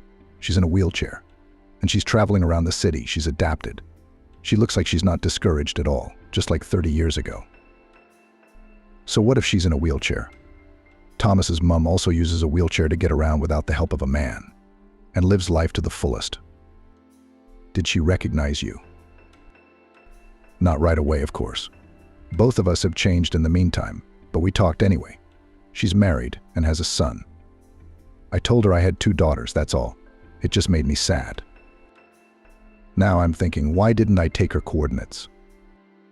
You didn't. Well, I asked, but I don't think she really wanted to give them. Maybe she has a jealous husband or was afraid I'd start hitting on her. Anyway, it's like this meeting never happened. Would you have? What started hitting on me? I don't know. She's pretty. Maybe I wouldn't have been able to resist. There you go, good for you. She sensed that and decided not to give you a chance. There's no point in reminiscing about your past loves. It's time to look for new ones. You're an optimist. I'm too old for new ones. Even the classics said that love is for all ages. You'll find yourself a young, beautiful woman. Would you like me to introduce you to my mates? So Amanda, stop being sarcastic. We've had our heart-to-heart talk and it's bedtime. I'm going on shift tomorrow. Good night, Dad. The youngest daughter kissed the sitting father on the top of his head. By the way, where's your sister? Suddenly remembered. Amanda shrugged. Who knows her, Molly? Maybe she's staying at Marcus's? Or hanging out in some bar again? I can't wait to get married, or I'm starting to worry about her. And for me. Not for you. Igoza, I know you can handle your problems on your own, and if you need help, you can complain to your daddy. I'm always ready, but I hope you won't need it. Me neither, Amanda said, slamming the bathroom door. Thomas thought for a long time about what excuse he could find to see Julia. Then he just texted her. Hi, what are your plans for today? How are you feeling? Hi, I'm fine. Thought I'd go for a walk to clear my head, but I can't. I can't get my head round nuclear physics. And the day after tomorrow I have to pass my exams. Just don't get snotty, or it'll be like football. You're just like my dad. Can you come with me and supervise?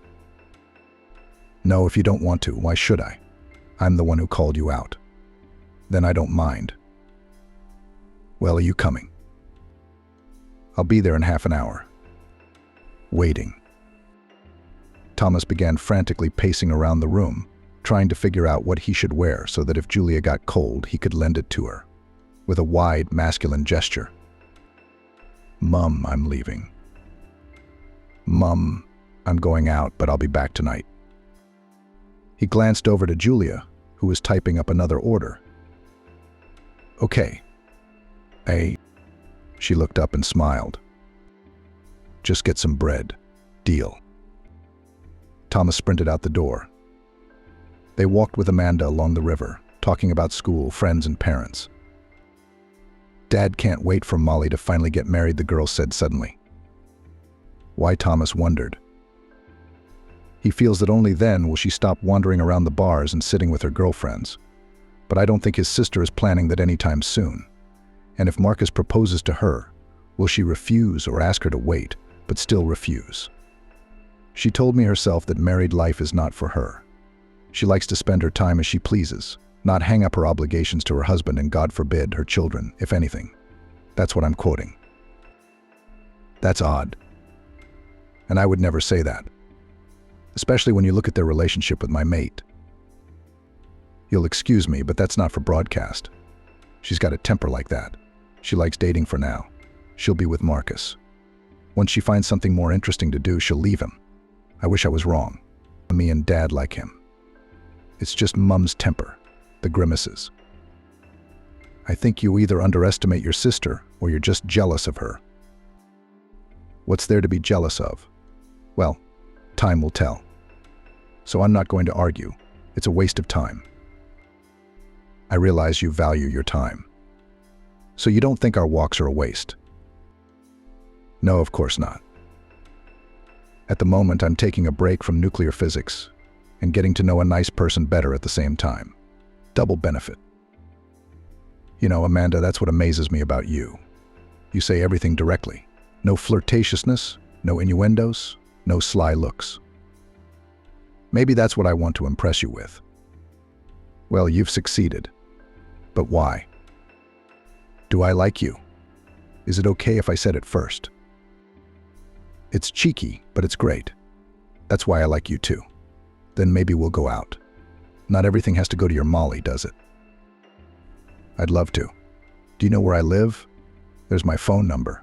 I'm always on call and I'm up for any entertainment within reason, of course. I suggest we start the classic way, the cinema. You can't go classic. The first one was football. We have a good chance of getting on the right track cinema. Why don't we watch an action film? Or a cartoon, depending on what's on. By the time Amanda turned in her session, summer was in full swing. She and Thomas went to the beach, sometimes with Molly and Marcus to grill kebabs, rented boats, and went to the middle of the river to put their faces in the fresh breeze.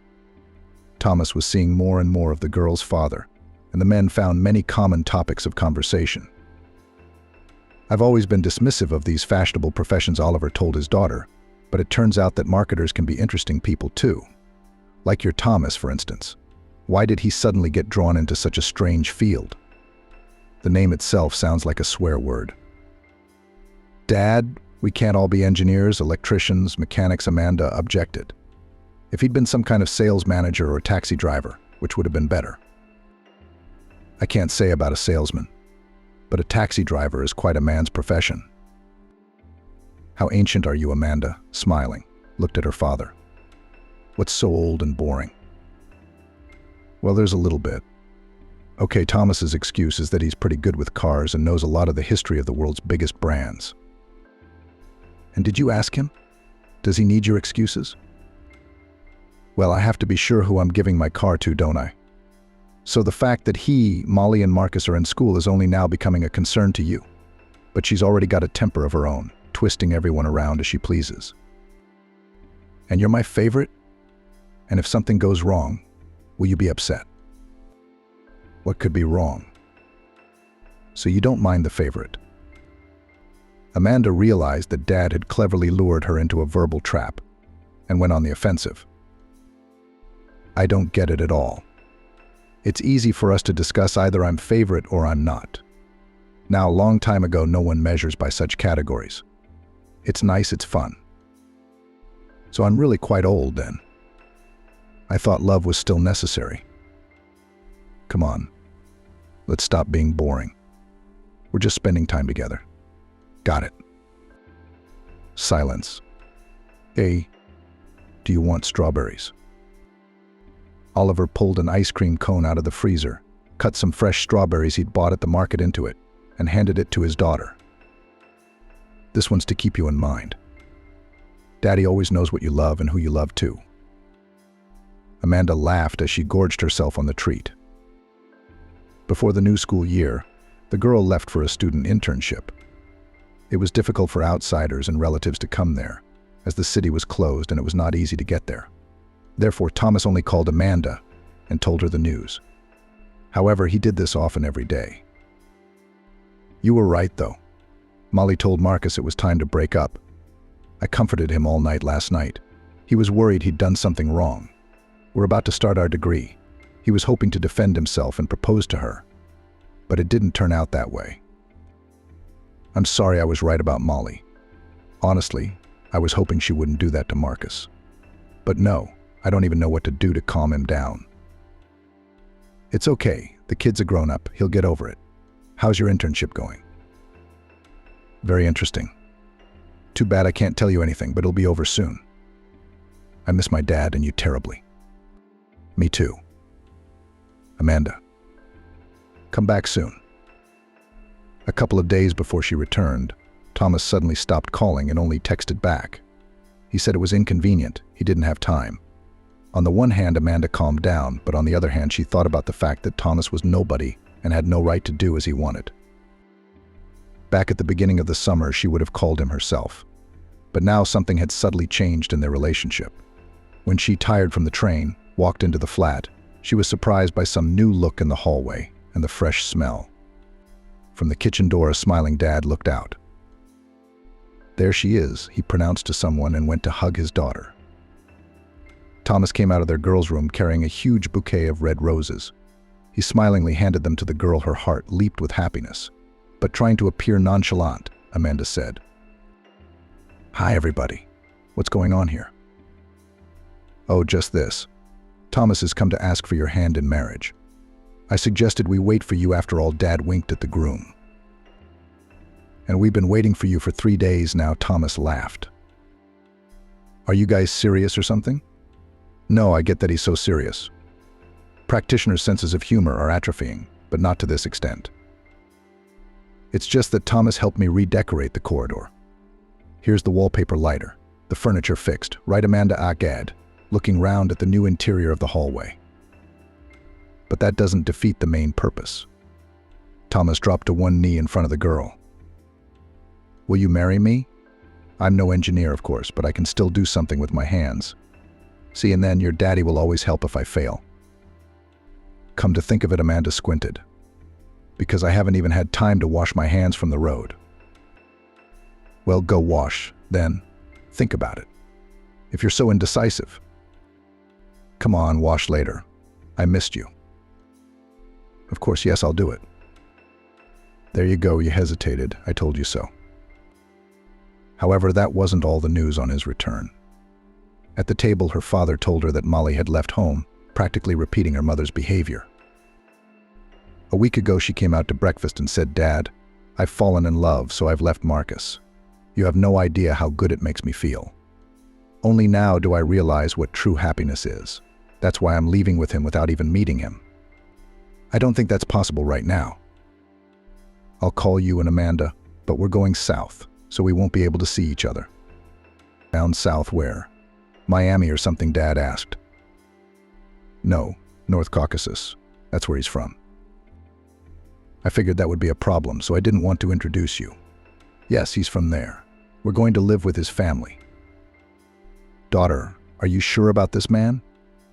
It's a different culture, different customs. And there will be no such liberty for you there. Dad, that's out of the question. The suitcase is already packed by 11.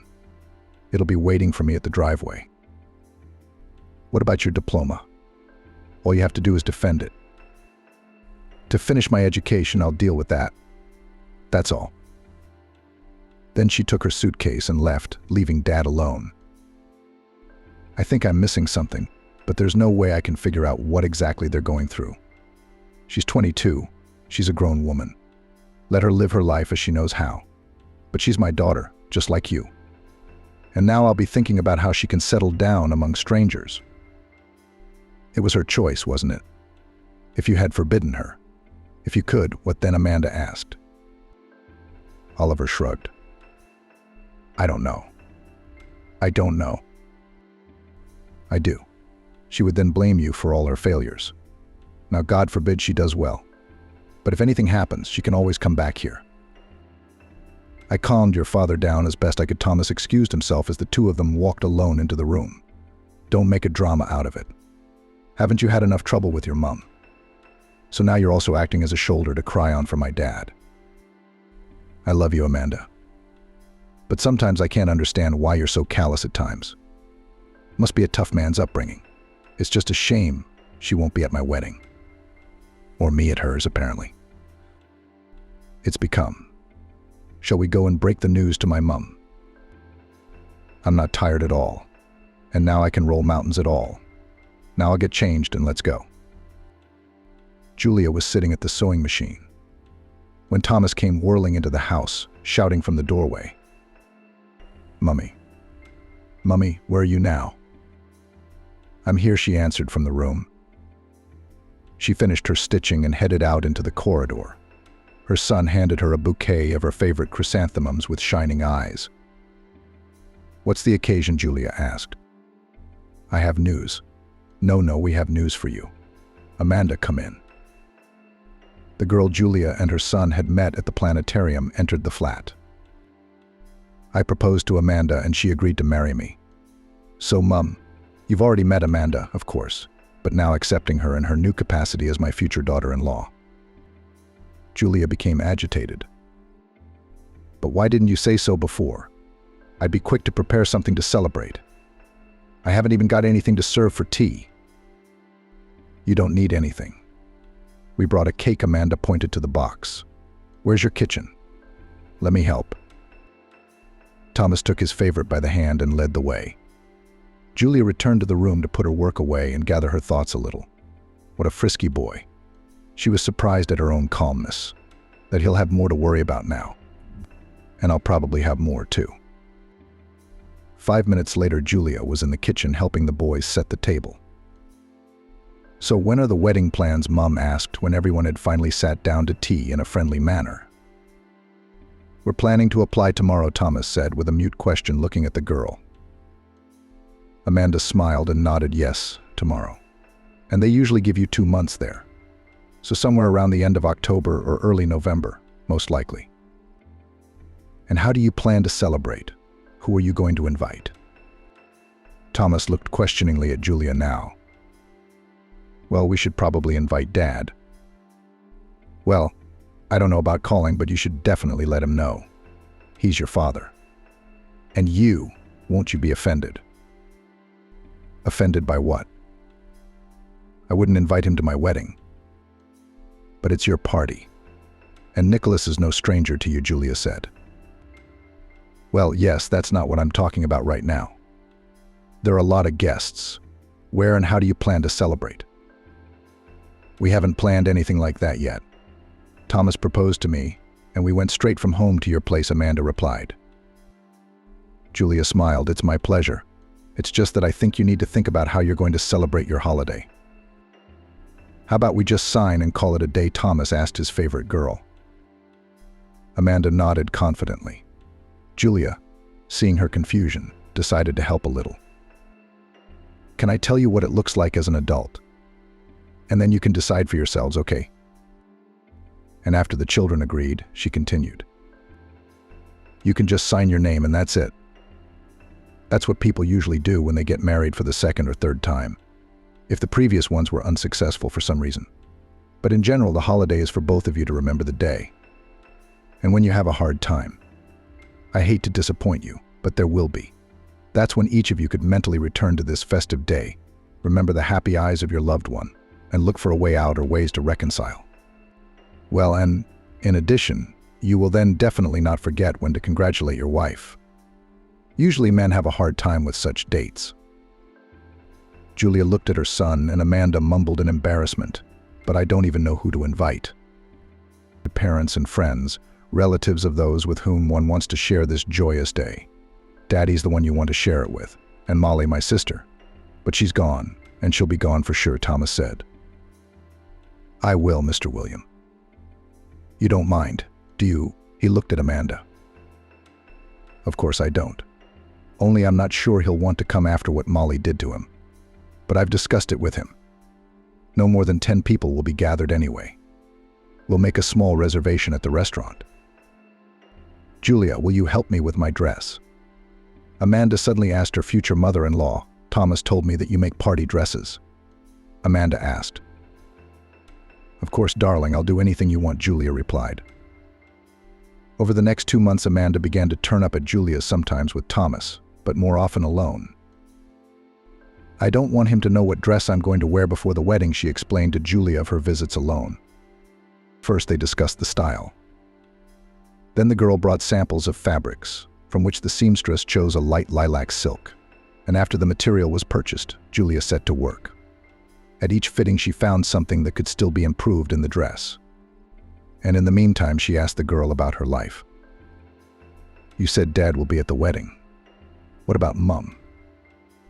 "Mum hasn't lived with us for a long time. Molly and I were raised by her," Amanda replied.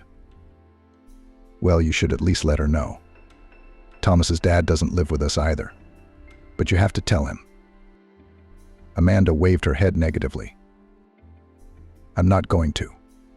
Besides, even if I wanted to, I still don't know where she is."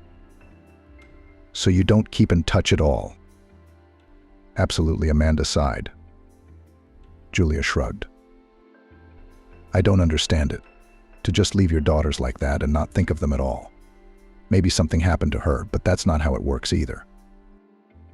"It happens," Amanda sighed sadly. "Molly tried to find her but couldn't, or told me she couldn't find her. And now I've repeated her fate myself. It's a good thing she didn't dump her children on her father and me.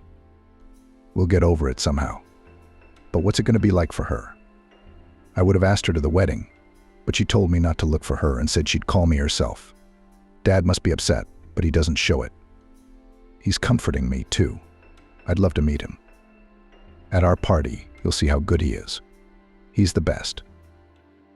I'm sure he is, Julia smiled.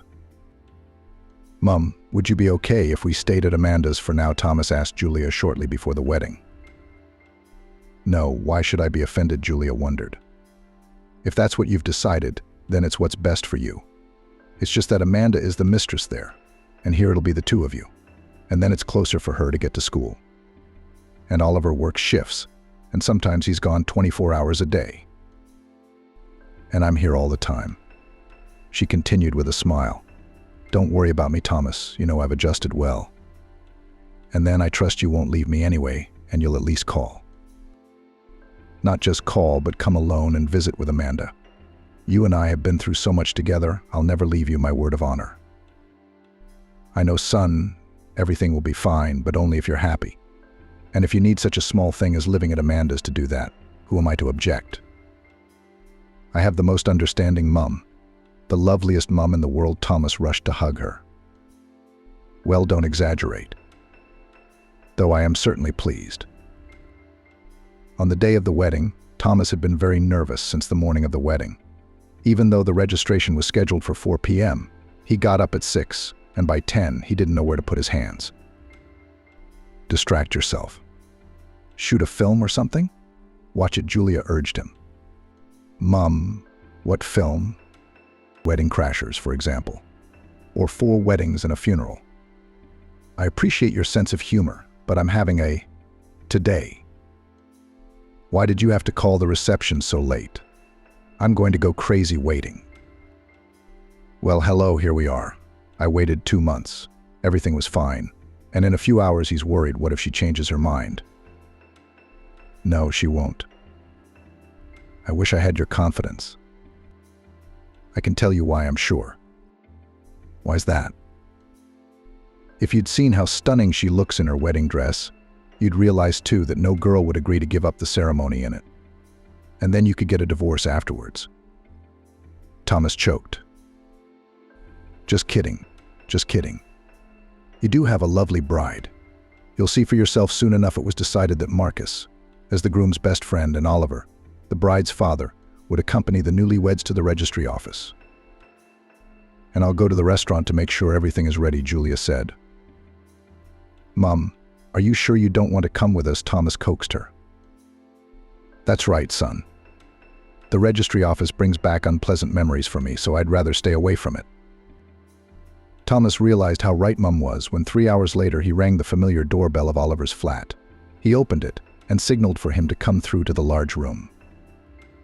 While the bride and makeup artist finish her makeup, Oliver said. When the bride emerged from the doorway of her room, Thomas couldn't believe his eyes. His favorite girl looked like a fairy with shoulder-length curls and lilac flowers woven into her dress. The wedding dress made by Thomas's mother sat on the girl's perfect figure like a doll. The groom was afraid to say a word. Then Amanda waved her head. If you keep quiet, I'll change into my shoes and jeans and go to the registry office. Right. Yes, my breath just took away from such beauty. No, please, you'll wear your favorite shoes later. In the meantime, walk around like this for a little while. All right, you got it, the bride smiled. Oliver smiled silently the whole time and looked at his daughter. Finally, Marcus called and said the hire car had pulled up and they could come out. I had the wrong sister in mind, he smiled as he looked at Amanda. It's getting late, the groom frowned jokingly. Yeah, I'm not even making a claim. I just realized that you're lucky again, as you always are. I'm jealous of you. And Molly doesn't even know I'm getting married. With all this wedding stuff going on, Amanda thought of her sister. But she decided not to spoil the festivities and dismissed the thoughts. Nicholas arrived at the restaurant at the appointed time. He was escorted to a table where he met Amanda's friends. Which side are you from? One of the girlfriends asked. I'm the father of the groom, the man replied proudly. The girls looked at each other in surprise. Strange, I thought we were told that Thomas only had a mum. I guess we must have misunderstood something, they added. Sweet girls, but you're adults. A person always has two parents, the man said in an admonishing tone. Well, yes, they nodded, not wanting to get drawn into the conflict Nicholas already wanted to set up. At that moment, Julia entered in her dark blue stunning trouser outfit. Hi, as if nothing had happened, she said, as if they had broken up this morning over breakfast. So where's your date? What couple? Thomas said he invited you along with your sweetheart. I don't know if she's your friend or your wife. And she said there was nothing to do, so she let me go alone. Allowed? Well, I'll give you the benefit of rationality. Well, sit here, the guys will be here soon. Don't you want to sit next to me and tell me how your life is and who your fiancé is? Julia looked at her ex-husband appraisingly. Honestly, not really. Besides, I have a lot of work to do with organizational matters for now. But don't worry, once your son arrives, you can ask the bride's father about anything you want to know about their family. He's sitting right next to you. And where are you? Will you be? Opposite. It's more convenient for me to get out of here than there. Next to the wall. And what? We're not even going to talk. What are we going to talk to you about? I think we've said everything we want to say to each other in 20-odd years. And maybe even what we didn't want to. Are you still that vindictive? Julia really wanted to answer, but she turned away and walked toward the hostess in charge of their tables. Finally, the car with the bride and groom pulled up in front of the restaurant. Thomas, who had jumped out first, opened the door for Amanda, easily picked her up and carried her in his arms to the entrance. But the two of them couldn't go any further, and the happy young man had to put the girl on the ground. Amanda kissed Thomas on the cheek and walked through the door. The driver got out of the car, walked to the driver's window of Amanda's father, who Julia hadn't seen yet but guessed was him, ducked into the open boot, and pulled out a box of wedding cake from there. Julia headed out to meet him at the entrance. No way, her mind flashed as she saw the man up close. Julia was dumbfounded. She stood in the doorway and blocked the passage. You'll pass, the staff member hustled over, taking the cake from the man's hands. Oliver took 2 steps and still stared in amazement at the beautiful woman in the wheelchair. And how are you here? He asked, the first thing that came to his mind. I'm actually the groom's mum, Julia replied. And in her mind, she put together the puzzle of that meeting outside the sewing supplies shop and today's celebration. I'm the father of the bride, Oliver muttered confusedly. I guessed that the woman smiled.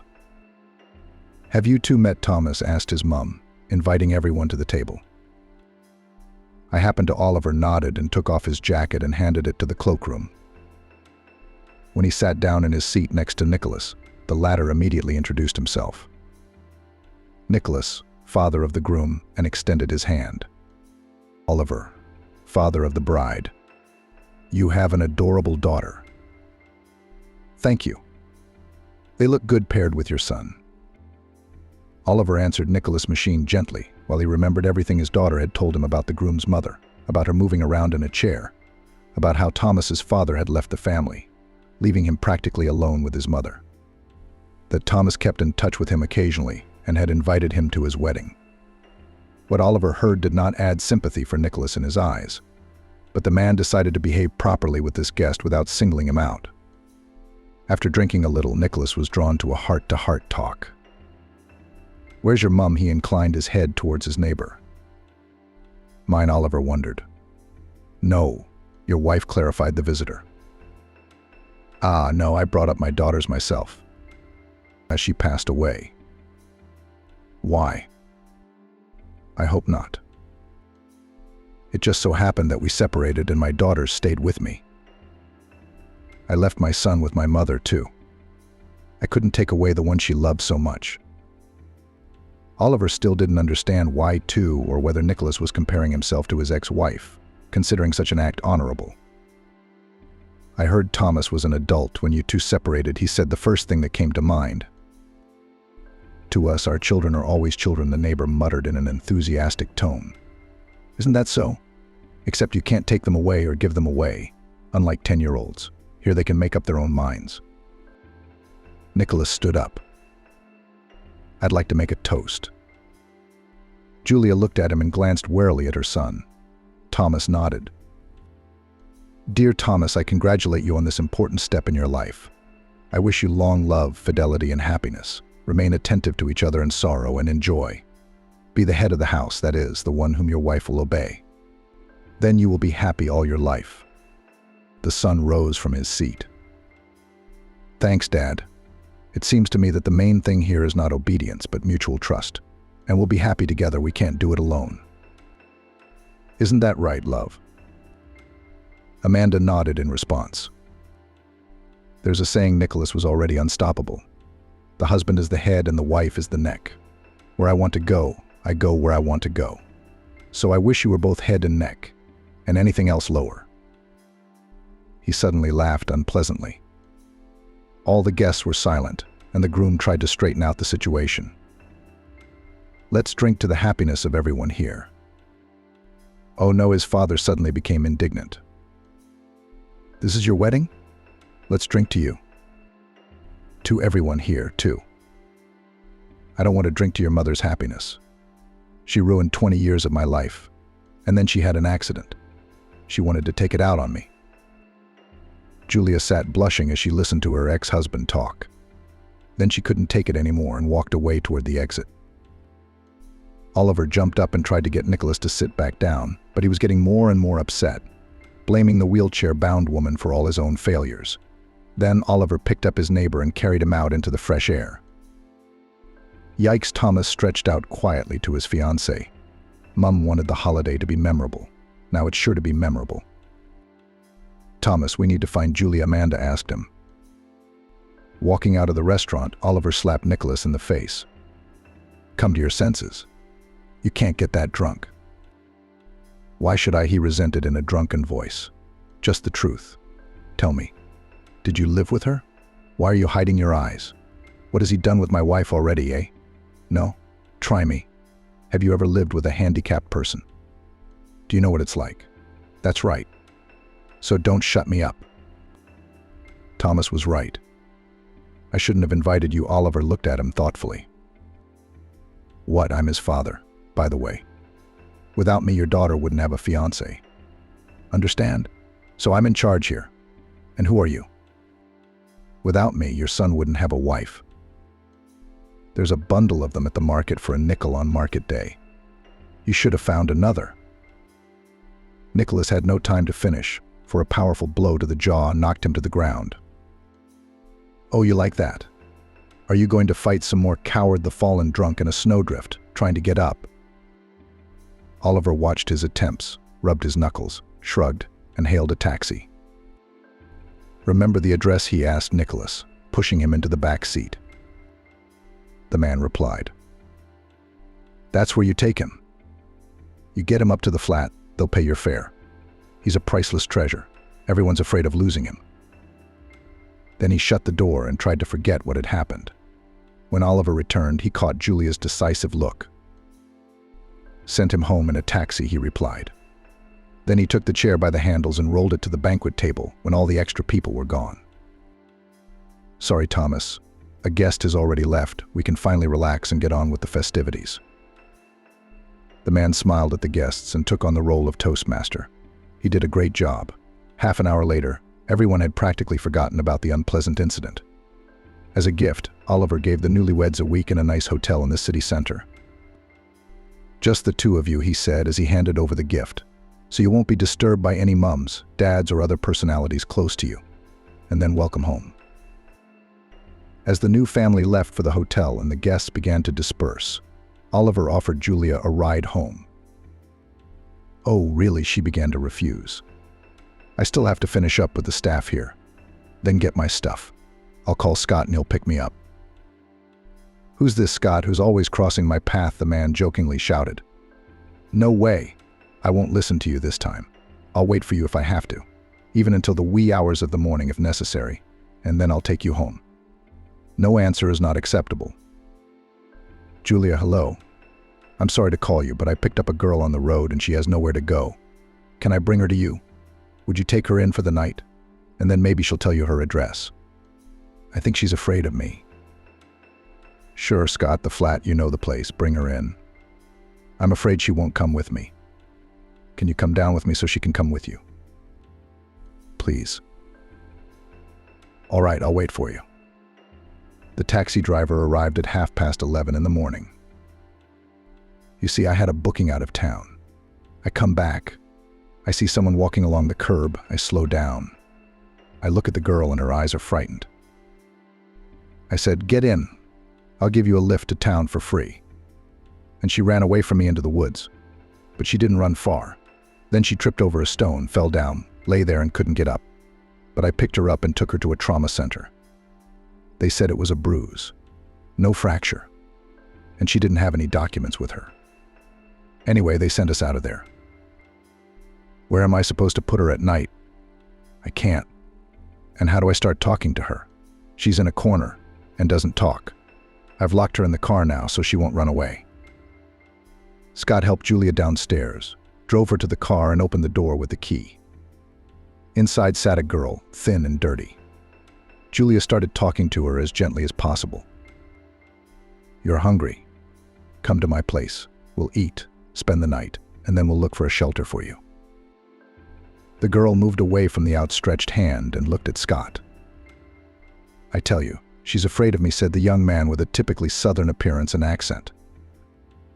Sometimes indeed girls were afraid to get into his taxi when he came to a call. The man was not offended by this. He guessed that not all men with such appearance behave respectfully towards women. However, sometimes he wanted to help and he couldn't because of prejudice. Just like now. No, he's not coming with us." Julia interpreted the girl's behavior correctly. "Just me and you, and then I'll let him go now. But I must have someone to help me up to the flat, and there's nobody around but you. Shall we go this time?" Julia moved slightly away from the door, as if inviting the girl out. It worked. Scott quickly thanked the woman and left. Julia and the stranger stood not far from the entranceway. "So are you going to help me out? Or will I have to wait for another passerby?" the woman asked. The girl took hold of the handles of the pram and rolled it towards the entrance. Julia gave a little prompting and corrected her actions. When they reached the flat door, the woman opened it with her key and swung it open for her guest. "Take a look if you want to. I live alone. There's no one in the flat. My place is safe." The girl cautiously stepped inside, carefully wiped her shoes on the mat, and took off her shoes. Julia smiled. As long as the man remembered the rules of decorum, everything would be all right. She escorted the girl into the flat and closed the door. "Hungry?" Julia asked. The stranger nodded affirmatively. Julia went to the kitchen, pulled chicken out of the fridge and put the kettle on. While the girl cleaned up and washed herself, Julia quickly prepared a hot side dish and set the table. "Eat," the hostess placed a plate in front of her guest. She took a fork and began to eat, taking care not to lose a single crumb. When the first hunger was satisfied and the girl relaxed a little, Julia asked, "What's your name?" "Mariam." Mariam." The girl shook her head negatively. "Mariam. Okay, my name is Julia. Where are you coming from, Mariam?" From far away, the interlocutor waved her hand uncertainly. "And what made you go like that? Where are your papers? Have you lost them?" "I ran away from him." "Wow. Did he beat you or something?" "No, just punished me." "What do you mean he punished you?" "Various things." Mariam lowered her eyes. "And why did you put up with it? You could have complained to the police or your relatives." "The relatives are all on his side.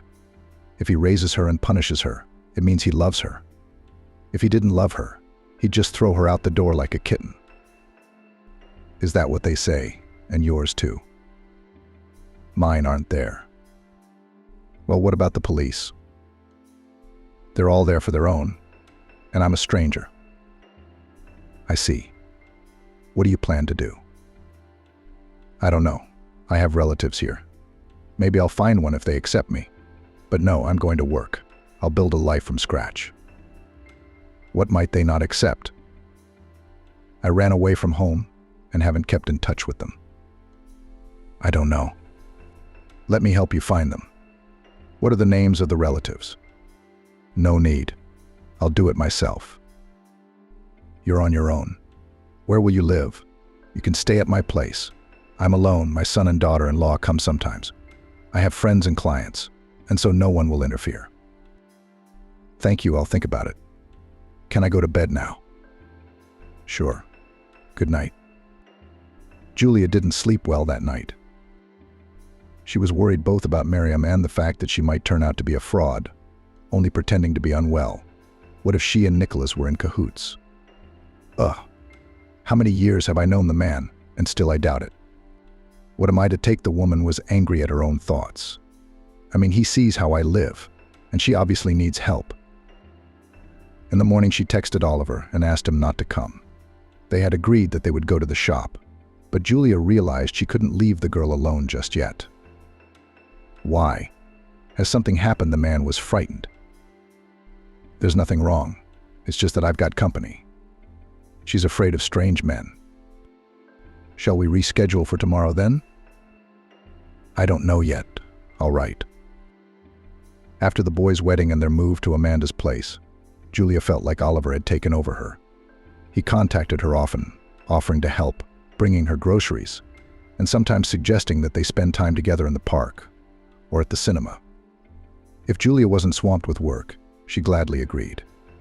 On the one hand, she noticed that she was becoming attached to him, but on the other hand, she was afraid of losing the few joys in life that she had recently acquired. In the morning, Mariam looked much better. She helped Julia with breakfast and was a little more cooperative. Thank you so much. I haven't had such a good night's sleep in a long time, she said. You're welcome. I slept great today too. So what are you planning to do? I don't know yet. I'd like to get a job, but it's impossible without papers. Where did your husband keep yours? I ran away. What kind of slavery is that? Why did you marry him? Did your parents make you marry him? No, I loved him myself. He was completely different before I became his wife. He used to carry me in his arms, guessing my every wish. But after the registration, he changed dramatically. He took away my papers, told me to wear a headscarf. He started calling me whatever he wanted. It's like Mariam, so it's not your name? Julia asked. No, that's what his family called me. Told me to forget my name. If I didn't respond to Mariam, they punished me. Who all? His mother, father, sisters. Everyone chiseled that my name was Mariam. I became her. And why did you give me that fake name yesterday? I don't know you. What if you know his family and you'd give me away? That's why I called myself Mariam. Yeah, I have no idea who your husband is. And if I did, I'd strangle him with these hands. Look at you, a beautiful young woman. No children. No, that's why I was also chastised for not being able to get pregnant. It was like living in the Middle Ages. So what's it like? Do you know the address of your relatives and acquaintances? I know, but I can't go there yet. There's someone I want to find. Did you go to school with him? You don't remember his phone number. How did you lose your memory? How are you going to find him? Do you have internet? Maybe through social media. Well, try it. There's a laptop. Mariam spent almost the whole day while Julia sewed, searching. Then she asked her landlady for her phone and dialed a number. Hi. It's me. Did you recognize me? She said into the receiver. Can you come over? I really need to talk to you. Please. What's the address here? She asked Julia. She dictated it. Mariam hung up the phone in surprise. I thought he wouldn't want to talk, but as soon as he heard the address, he shouted that he was on his way. So maybe you were afraid for nothing. I've done a lot of bad things to him. I want to ask for help and forgiveness. Even if you can't bring back the past, you can still be human. What do you think? Of course, everything will be all right. He'll help, don't worry. The doorbell rang about 40 minutes later. Julia opened it and was stunned. Standing in front of her was Marcus, her son's best friend. Where is she? Who's Mariam? She asked. Mariam, who the boy looked at her in surprise. Molly, it was the hostess's turn to be surprised. At that moment, the guest came out of the room. Hello, Marcus, she said. Julia exhaled a sigh of relief. Indeed, Molly. The guy hugged the girl and she suddenly cried on his shoulder. Please forgive me, please. I have deceived you so much, Mariam, Molly said. That's all right. Calm down. It's all right, replied Marcus. How did she end up here? He asked Julia. Cattle found her on the side of the road. Didn't know where to put her, so he brought her to me. She went by the name of Mariam. Why Mariam? He asked Molly. That's what everybody called me. I'm used to introducing myself to all strangers that way. And do you know who you happen to know? That's Amanda's mother-in-law, by the way. Your sister's sister. Yes. While you were away, she married Thomas. And this is Thomas's mum. We'll consider it an introduction. I'm sorry, I didn't know, Molly muttered. Julia remembered Oliver's sad eyes as he talked about his eldest daughter, and a strange anger rose in her. Do you know how your father worries? The landlady snapped at the girl and disappeared inexplicably. Told me not to look. I couldn't even call you to my sister's wedding. How can you do that to people you care about? Daddy.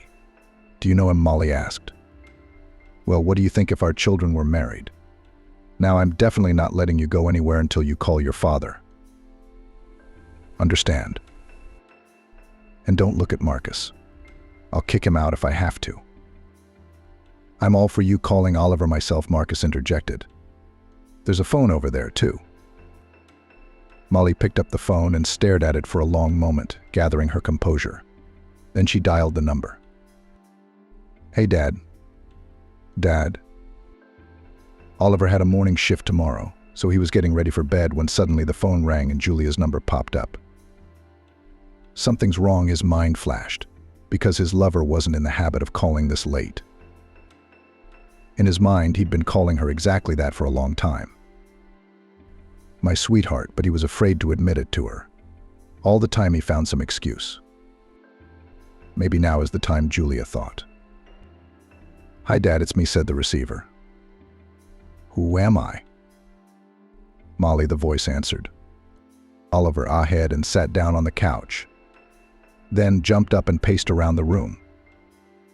Why are you calling from this number? What's wrong? Oliver asked. Dad, I'm back. I'm fine, but Marcus and Julia are almost all here now. She's the one who gave me the call. When are you coming home? Dad, I'm with Marcus, but I'll definitely be there tomorrow, or the day after tomorrow. My papers are all gone. They have to be restored. Jesus, it's just little things. What do these papers mean? We'll restore everything, don't worry. The main thing is that you're safe and back. I love you, Daddy. And I love you so much, my daughter. I'm looking forward to seeing you again. Kisses. Put Julie on the phone, please. Molly handed the phone over. That's why you canceled. Because you had my daughter. And you didn't tell me. Wait a minute, Oliver. I didn't. She introduced herself by another name, and it's not like I've never met her. Anyway, it's a long story. She and Marcus will tell you all about it later. Okay, how's she doing? How does she look? Tired, but she looks unharmed. You'll see for yourself soon enough. Don't worry, Julia reassured the girl's father. I'll come and see you tomorrow after my shift. But they're on their way to Marcus's now. Let them. You heard what I said. I'll come to you. News spread quickly, and by morning Thomas and Amanda knew that not only had the prodigal daughter returned home, but also to Marcus. He was overjoyed. He helped her adapt in every way he could. He took her to the hairdressers, then to her treatments. Afterwards, they went for a walk together, and Molly talked about what she'd been through. You know, all my life I wanted some kind of drive, some kind of adventure, something unusual. So I went there. And here everything seemed routine and swampy to me. But there, it's exotic, patriarchal relations, family, love. Now I realize that I would rather have my own swamp than incomprehensible risks of being punished for the slightest offense or misunderstanding. It must be very difficult for you to forgive me, but I ask at least to understand. If you can't, I'll understand and just let you go. But maybe we can try to start over. Marcus had thought to himself more than once about what would happen if Molly suddenly came back. At first he decided he wouldn't let her go anywhere, because he'd take revenge on both her and the hot guy who dared to take his love away from Marcus. And afterwards he'd resigned himself to the fact that apparently it wasn't fate. And only now, when the girl came back, he realized that he had never loved anyone like that. And maybe he would forgive her, and they would be together again. Thomas and Amanda, after his sister's return, began to discuss how they would be housed and whether it would be better for them to move in with Julia. However, Marcus was quick to set the record straight. "Molly will live with me," he stated unhesitatingly. "We have a lot of business and plans together, so we'll come and visit you, of course, but nothing more than that. Won't we, dear Molly?" The girl, with tears of happiness in her eyes, nodded and occasionally kissed her young man in front of everyone. After Amanda and Thomas were married and then Molly returned, everything fell into place for Oliver. He was calm for his daughters and increasingly thought it would be a good idea for him to confess his feelings to Julia too. What if she doesn't accept me with my confession? After all, we are relatives now. How will we communicate, he thought. But the more he watched the happiness of Thomas and his youngest daughter, the more he wanted something similar for himself. Perhaps if he hadn't been so infatuated with Julia, he would have found someone else. But now, in his eyes, no other woman compared to her. Sometimes he wanted to see her so badly that he would make up all sorts of different and sometimes ridiculous excuses to come to her after his shift and then go home. Julia saw this and had strong feelings for Oliver, but she couldn't offer herself to anyone in such a state. Why would he want an invalid? She thought. He's such a good-looking man, he can find a young and healthy woman who can bear him more children. Not like me, half immobile. Oliver came to her this time, thinking that they would go to the cinema together. And there, finally, he would confess everything to her. But the woman refused, saying she wasn't in the mood to go out. "Then, if we're not going anywhere, maybe you could show me some old photos or an album," Oliver asked suddenly, "because the kids are already married, and I've never seen how young my son-in-law was." Julia was glad for a quiet evening, and was happy to show the man where to get the photo albums. They settled down next to each other on the sofa and immersed themselves in memories. "Oh, here are my school ones," the woman marveled, pulling black and white photos of her class out of the bag. "And that's you," Oliver pointed at the young girl in one of them. "That's right. And how did you recognize it?" "I don't recognize myself in them sometimes." "You haven't changed a bit. You're the same now. Look at you." "Don't flatter me so rudely. I'm a feeble old woman. And an invalid. You have a crooked mirror." "You are a beautiful woman, whom I love very much," the man suddenly burst out. Julia looked at him intently. "Shall we pretend I didn't hear that?" "No, we won't pretend. You heard perfectly well what I said. I love you and I want you to hear it all, by the way." He moved over and kissed Julia firmly on the lips. She sat still at first, but then something stirred inside her, and she responded to the kiss more forcefully. She felt dizzy, and Oliver gently laid her beloved down on the bed. They touched each other gently, slowly undressed, and savored every moment and every mole of their desirable bodies. It was a thrilling feeling. It gradually but surely carried them higher and higher, to those heights of bliss that each of them could not even dream of. Finally, tired, they lay next to each other and basked in the warmth of their bodies. At that moment, the front door slammed and the doors to the room swung open quickly. Amanda walked in. Oliver only had time to cover his beloved with a blanket. The daughter looked at her father in silent horror. Thomas hadn't slept for the second night. He had a toothache. He was afraid to go to the doctor. Amanda coaxed him as best she could. "You're a grown, married man. How long can you stand it? Go to the doctor, at least he'll see what's wrong." The sick man shook his head. "I have a salary in 3 days, then I'll go to a paid clinic. I don't have any money now." "Go to an ordinary clinic. There you will do everything for free. The acute pain will be relieved, and you will go for treatment after your salary. But the husband hoped to wait until the end of the week. On Wednesday, in the middle of the day, Thomas realized that he had no more strength. He took a day off work and went to the free clinic. He was immediately given an appointment for acute pain, but was asked for a policy. "Oh, I don't have one," the man was confused. Not at all was surprised by the girl at the reception desk. "No, I don't have it with me."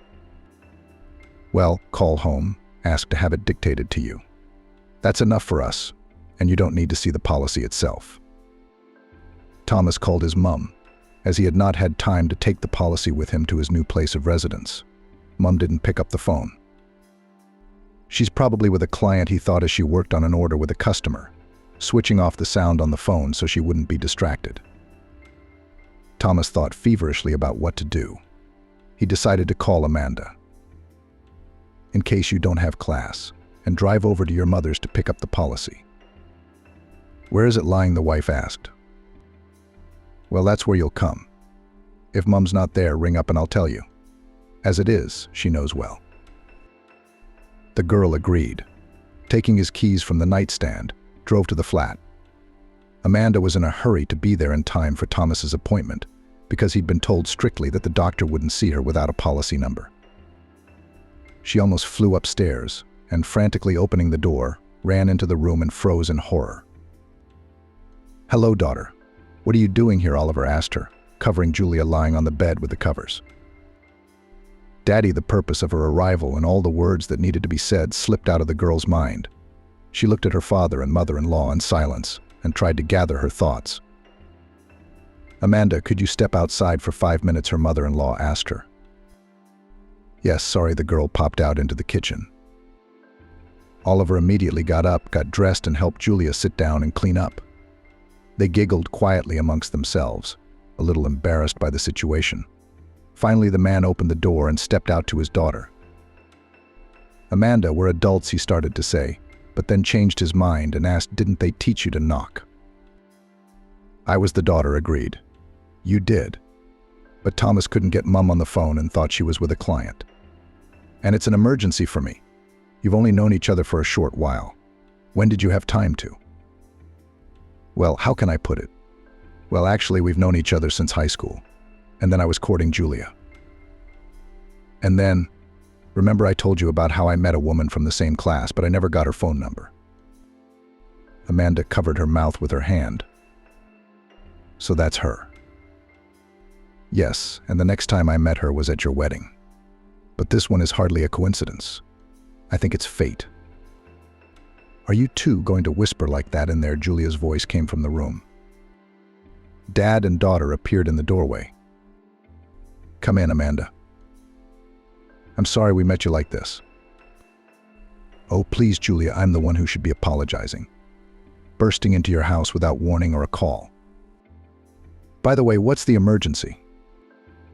"Right, I almost forgot." Amanda tapped herself on the forehead. "Thomas went to the doctor with acute pain, and the policy is here, so he asked me to come over and dictate the number to him." "Wouldn't it have been easier for me to call?" "He did." "Only you didn't answer the phone?" "I thought you had customers." Amanda excused her husband. "And he's already sitting in the queue. He won't be admitted until he has a number. He's had a toothache for 3 days. A little embarrassed that she hadn't answered her son, Julia walked over to the dresser and pulled out a folder containing the paperwork. Digging around, she pulled out Thomas's policy and handed it to her daughter-in-law. "Here you go, call him. Told him not to run his teeth. He's so scared of dentists, he waits until he's in a real bind." "Well, thank God. I thought I had a perfect son-in-law with hands, with a head." "No, but he does have his faults, doesn't he?" "There are. But I won't tell you about them. Think of it as his only one." Julia nodded. "Dad, what took you so long?" Amanda fussed in the corridor. "Well, tell her." "Dad, I got here 3 hours ago and you're still not ready? Why did you have to break in at 7 in the morning? Julia and I were still asleep, by the way." "Well, what about balloons to buy? And flowers are expensive." At 7 in the morning, the flower and balloon shops aren't open yet. I knew it would take you 3 hours to get ready. I'm coming anyway. She said to be there by 11:30. Amanda sat in the kitchen and chuckled at the fuss. You'd think it was his wife and child, she said to her father. Finally, everyone was ready, and the two cars drove amicably out of the yard. On the way, they picked up Marcus and bought everything for the party. When a happy Molly with the baby in her arms came out of the door of the maternity hospital, Marcus immediately flew up to his beloved, and Oliver handed flowers to his daughter. Then, everyone crowded round the envelope-wrapped baby and opened his face. The baby was smiling in his sleep. Oliver leaned over to him and said softly, "Well, hello, Travis. Welcome to our friendly family." Oligarch bought her back from her master and brought her home. MP4. Emma didn't know her mother, and the woman left the girl to her father and herself went off to arrange her own better life, leaving no information about her location, no phone number, and no information about where Emma would look for her when the girl grew up. Perhaps she just didn't want a family, wasn't ready, didn't want to take on the responsibility, wasn't confident in the reliability and solvency of her husband, or just couldn't get into the feelings and emotional attachment to her own child. Whatever it was, the girl never learned anything about the one who gave her life. The father stubbornly refused to talk on the subject. Photos and documents she could not find either. Emma didn't feel much love from her father, Mr. Ben Slow. The man was always busy with work, found hundreds of excuses not to spend a lot of time with the child, and constantly shifted all the obligations to raise the girl to the nannies and numerous women he so often brought to his home. For a long time, Emma did not realize what exactly her father was doing. And then one day, her quest to discover the darker side of the man led to terrible consequences she hadn't even realized. It would have been better if she had not known what the man did and how much money they used to live such a carefree and even idle life. Emma grew up in a well-to-do, albeit incomplete, family. Her father catered to her every whim, buying her literally anything she wanted. It was his way of paying off the girl's demand for attention and care. He simply gave her very impressive sums of money, so that she did not need anything and did not demand from him to give back. At first, Emma took offense at this attitude on the part of the man. She threw scandals and hysterics, but soon she got used to it. She began to cover her need for attention and care with casual connections and numerous acquaintances which she made in clubs, bars, and at various events.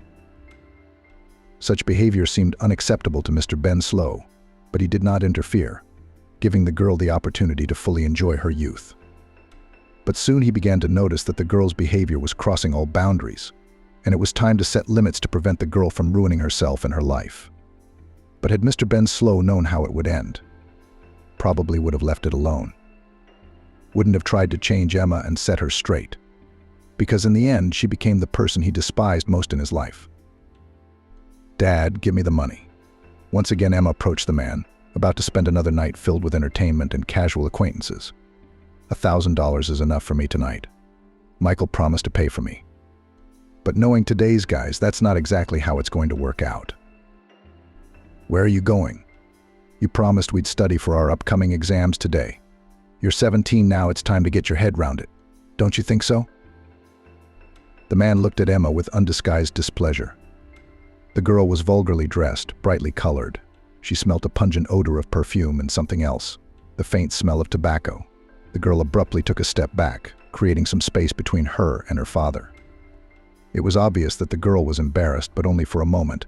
After regaining a calm expression on her face, she spoke seriously. "I smell like the perfume you gave me.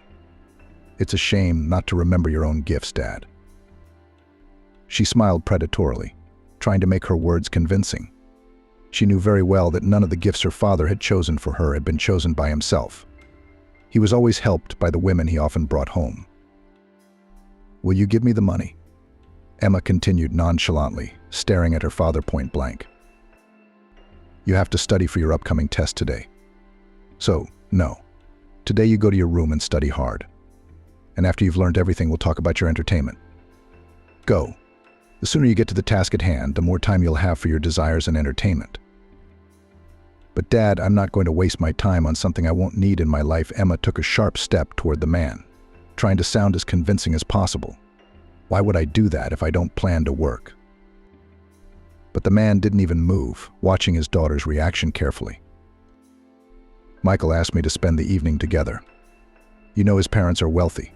He can provide for me, and I don't have to work. I'd rather spend my time charming him than learning obscure formulas and terms I'll never use. What makes you think your Michael's going to provide for you? Just because he likes your body and your availability doesn't mean he's going to love you and build a family with you. It's more likely to be the opposite. Emma froze in indecision. She hadn't even considered the possibility that Michael might just be taking advantage of her, could just enjoy her company, but not make any serious plans for the future. The girl's face quickly turned pale, and that moment didn't go unnoticed. Why did you turn so pale? Have your eyes open to the truth. You should have thought about it a long time ago, even before some obscure relationship with this guy to build. The rich have their quirks. You know, he's no exception. The father continued to look at his daughter carefully. Just like you. The daughter asked sneeringly, and in her eyes flashed unkind lights. Well, you have your quirks too. You make a good living too. But none of the women you've brought into our house have stayed long. A couple of weeks, tops. And after that, not only did I never see them, you never even spoke to me about them again. Is that what you call rich people's quirks? What happened to them? I just played with them and gave them up. Tired of wasting time on the same thing? Where are they? Mr. Ben Slow asked coldly. It's none of your business, Emma snapped back. They have nothing to do with my life and certainly nothing to do with yours. And I haven't used any of them in all these years. They knew exactly what they were getting into, and they made their own decisions about their lives. And that conversation is closed, honey. I'm making my own decisions about how I want to live my life. What's wrong with that? Why can't I make decisions, can you? It's not fair. Nobody's talking about fair. You don't know what you're talking about. Stop this scandal before it turns into a month's house arrest. You can't do this to me. I'm almost an adult. I can do whatever I want. And if I said I'm going out, then I'm going out. Emma had already taken a few steps toward the exit when she heard her father's harsh, disgruntled voice. There was a steely note in it that clearly didn't bode well. If you walk out that door now, you may never come back to my house again. And I'm telling you quite seriously. Emma turned around slowly and faced her father's hard gaze, which penetrated to the very bones. Make your decision. But I won't let you change your mind. Emma flinched. It had been a long time since she'd seen the man so serious and hard. The last time she'd seen something like that had been when one of her father's other women had refused to go away with him. Images from 5 years ago began to flicker vividly in her mind, transporting the girl back to that day, after which she looked at her father from a different perspective. I don't want to, the strange woman shouted. I changed my mind about going there. Beautiful, slim, well-groomed. Ben Slow held her hand tightly, calmly guided her to the exit of his house. I don't want to. You have no right to do this to me. I don't want to go to him. Let me go, please. You agreed to this whole thing. You signed the papers. Now you have no right to change your mind. You're going to do what he tells you to do. And now you're going where I tell you to go. The man's voice was perfectly calm, as if nothing out of the ordinary had happened. But I changed my mind. You have no right to make me do something I don't want to do. It's illegal. I'll make a complaint against you. I'll file a report. Let me go. The woman continued to twitch, but Ben held her tight. Well, if you can get out, you can do what you want. You can file a report on me. You can hire the best lawyer. But I have the situation on my side. You signed the papers willingly. Did you know what you were getting into? I warned you this job would be tough. It would require not only physical, but mental commitment. And you said yes. So stop acting like you didn't know anything and you've just been blatantly lied to. Or now I will call the police and you will then pay me financial compensation for not honoring the terms of the contract you signed and with the amount I charge you. Your family will never settle. The last phrase sounded particularly threatening, making the woman shrink back with fright as she looked at the man. At that moment, Emma, who was only 12 years old at the time, came out of the room. The girl, uncomprehending, stared at the unfolding picture. She didn't hear the entire dialogue, but the words she heard that day lingered in her mind for a long time. Emma looked at her father carefully, but at the sight of his daughter, his gaze only grew sterner. "Emma, go back to your room. We need to leave on business. I'll be home in a few hours, and then you and I will talk." "I don't have time right now." His voice sounded stern and rough, much sterner than usual. "Dad, what's wrong? Why is that aunt leaving too? You didn't like her either. You said on the phone yesterday that she was pretty." The woman exhaled sharply, shifting her gaze from the child to Ben. But the man remained unfazed even after his daughter's words. "Emma, go back to your room," he said calmly. "Doesn't this concern you?" No, please don't go," the woman exclaimed and tried to take a step towards the girl. But Ben pulled her sharply back to the door. "She'll stay with me, Father. He's acting strange. I'm scared." "Don't leave me with him," the stranger pleaded, looking at Emma. "You know how we used to play together, how much fun we had. Do you remember? Let's play with you again. Would you like that?" Emma nodded her head uncertainly, but immediately caught her father's stern look, which made her want to hide from him. She took a step back, trying to put more distance between them. And at that moment, the stranger fell to her knees. Tears streamed down her cheeks. No, please don't go. You have no idea what your father wants to do to me. Don't leave me with him," she sobbed, trying to break free of the man's clinging hands. But she couldn't. Tell him to let me go. I want to go home. I have a daughter too. I can't just leave her alone. Please, I want to go home." The woman's voice broke into a scream. She wriggled and apologized, but she couldn't free herself from Ben's grasp. At one point, she sank powerlessly to the floor, seeming to accept her position completely. "Emma, get back to your room at once," shouted the man, lifting the stranger to her feet and holding her up to keep her from sitting down again. "And not to come out until I come back." The girl rushed into the room, plugging her ears so she wouldn't hear the screams of the stranger and her father again. She lay down on the bed, having guessed the cause of the scandal, closed her eyes and tried not to think about anything. She tried to forget all that she had just seen, but alas, she could not do it. The horrible picture still occasionally popped into her head, and she couldn't do anything about her own memories. She had to put up with the memories, to live with the painful feelings, to analyze the situation again and again from different angles, and from time to time she still came to the same conclusion: her father was not what he tried to pretend to be. "Are you going to do the same thing you did to that dark-haired woman?" Emma asked. "Would you force me out of the house too, if I came back here and I was never in your life again?" Emma looked up and noticed that Mr. Ben Slow's gaze had become much more serious and heavy. He did not look at her, seeming to be completely absorbed in his own thoughts. But the girl was not satisfied with this arrangement. She took a step towards her father, forcing him to look at her, then asked, "What did you do to her? What happened that day? I mean, you didn't even come in to talk to me, even though you promised to do so. Why was she screaming? Why was she crying? Why didn't she want to go out with you? Where did you take her that night? Why did I never see her again?" "I'll tell you again, my work is none of your business," replied Mr. Ben Slow. She knew what she was doing, she knew the consequences and the risks, and she agreed to the whole thing in order to make as much money as possible. I had nothing to do with her choice, nor did I force her to agree to my terms. It was her voluntary decision. Subject closed. "What kind of job do you have that women are so resistant to spending time with you? What did you do to her? Where did you take her?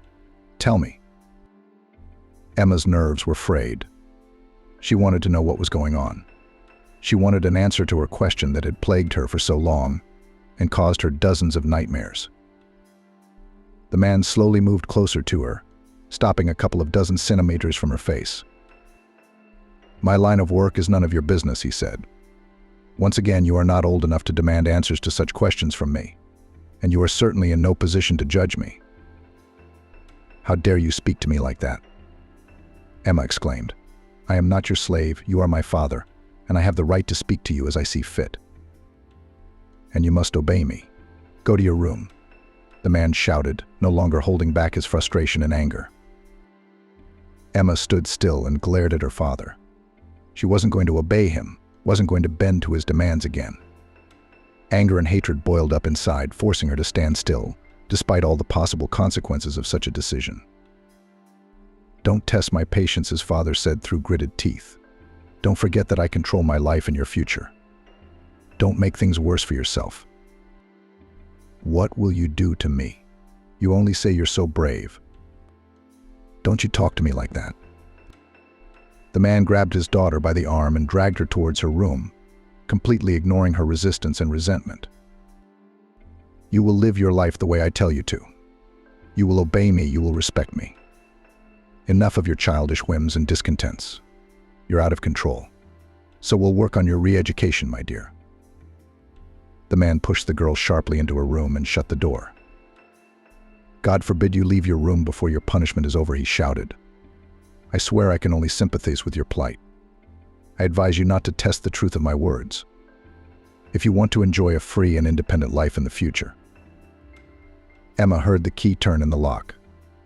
Ben jerked the door open, making sure the doors were closed. Afterwards, he left somewhere. Emma collapsed onto the bed. Pain, incomprehension, a feeling of utter helplessness. Tears streamed down her cheeks. She wanted to hide, wanted to stop feeling anything at all, just so she wouldn't have to go through this state over and over again. Emma had always known what didn't come first for her father. Always realized that he wasn't such a good man. But the girl couldn't even imagine what exactly her father was doing. And perhaps it was better that she didn't even know about it for longer.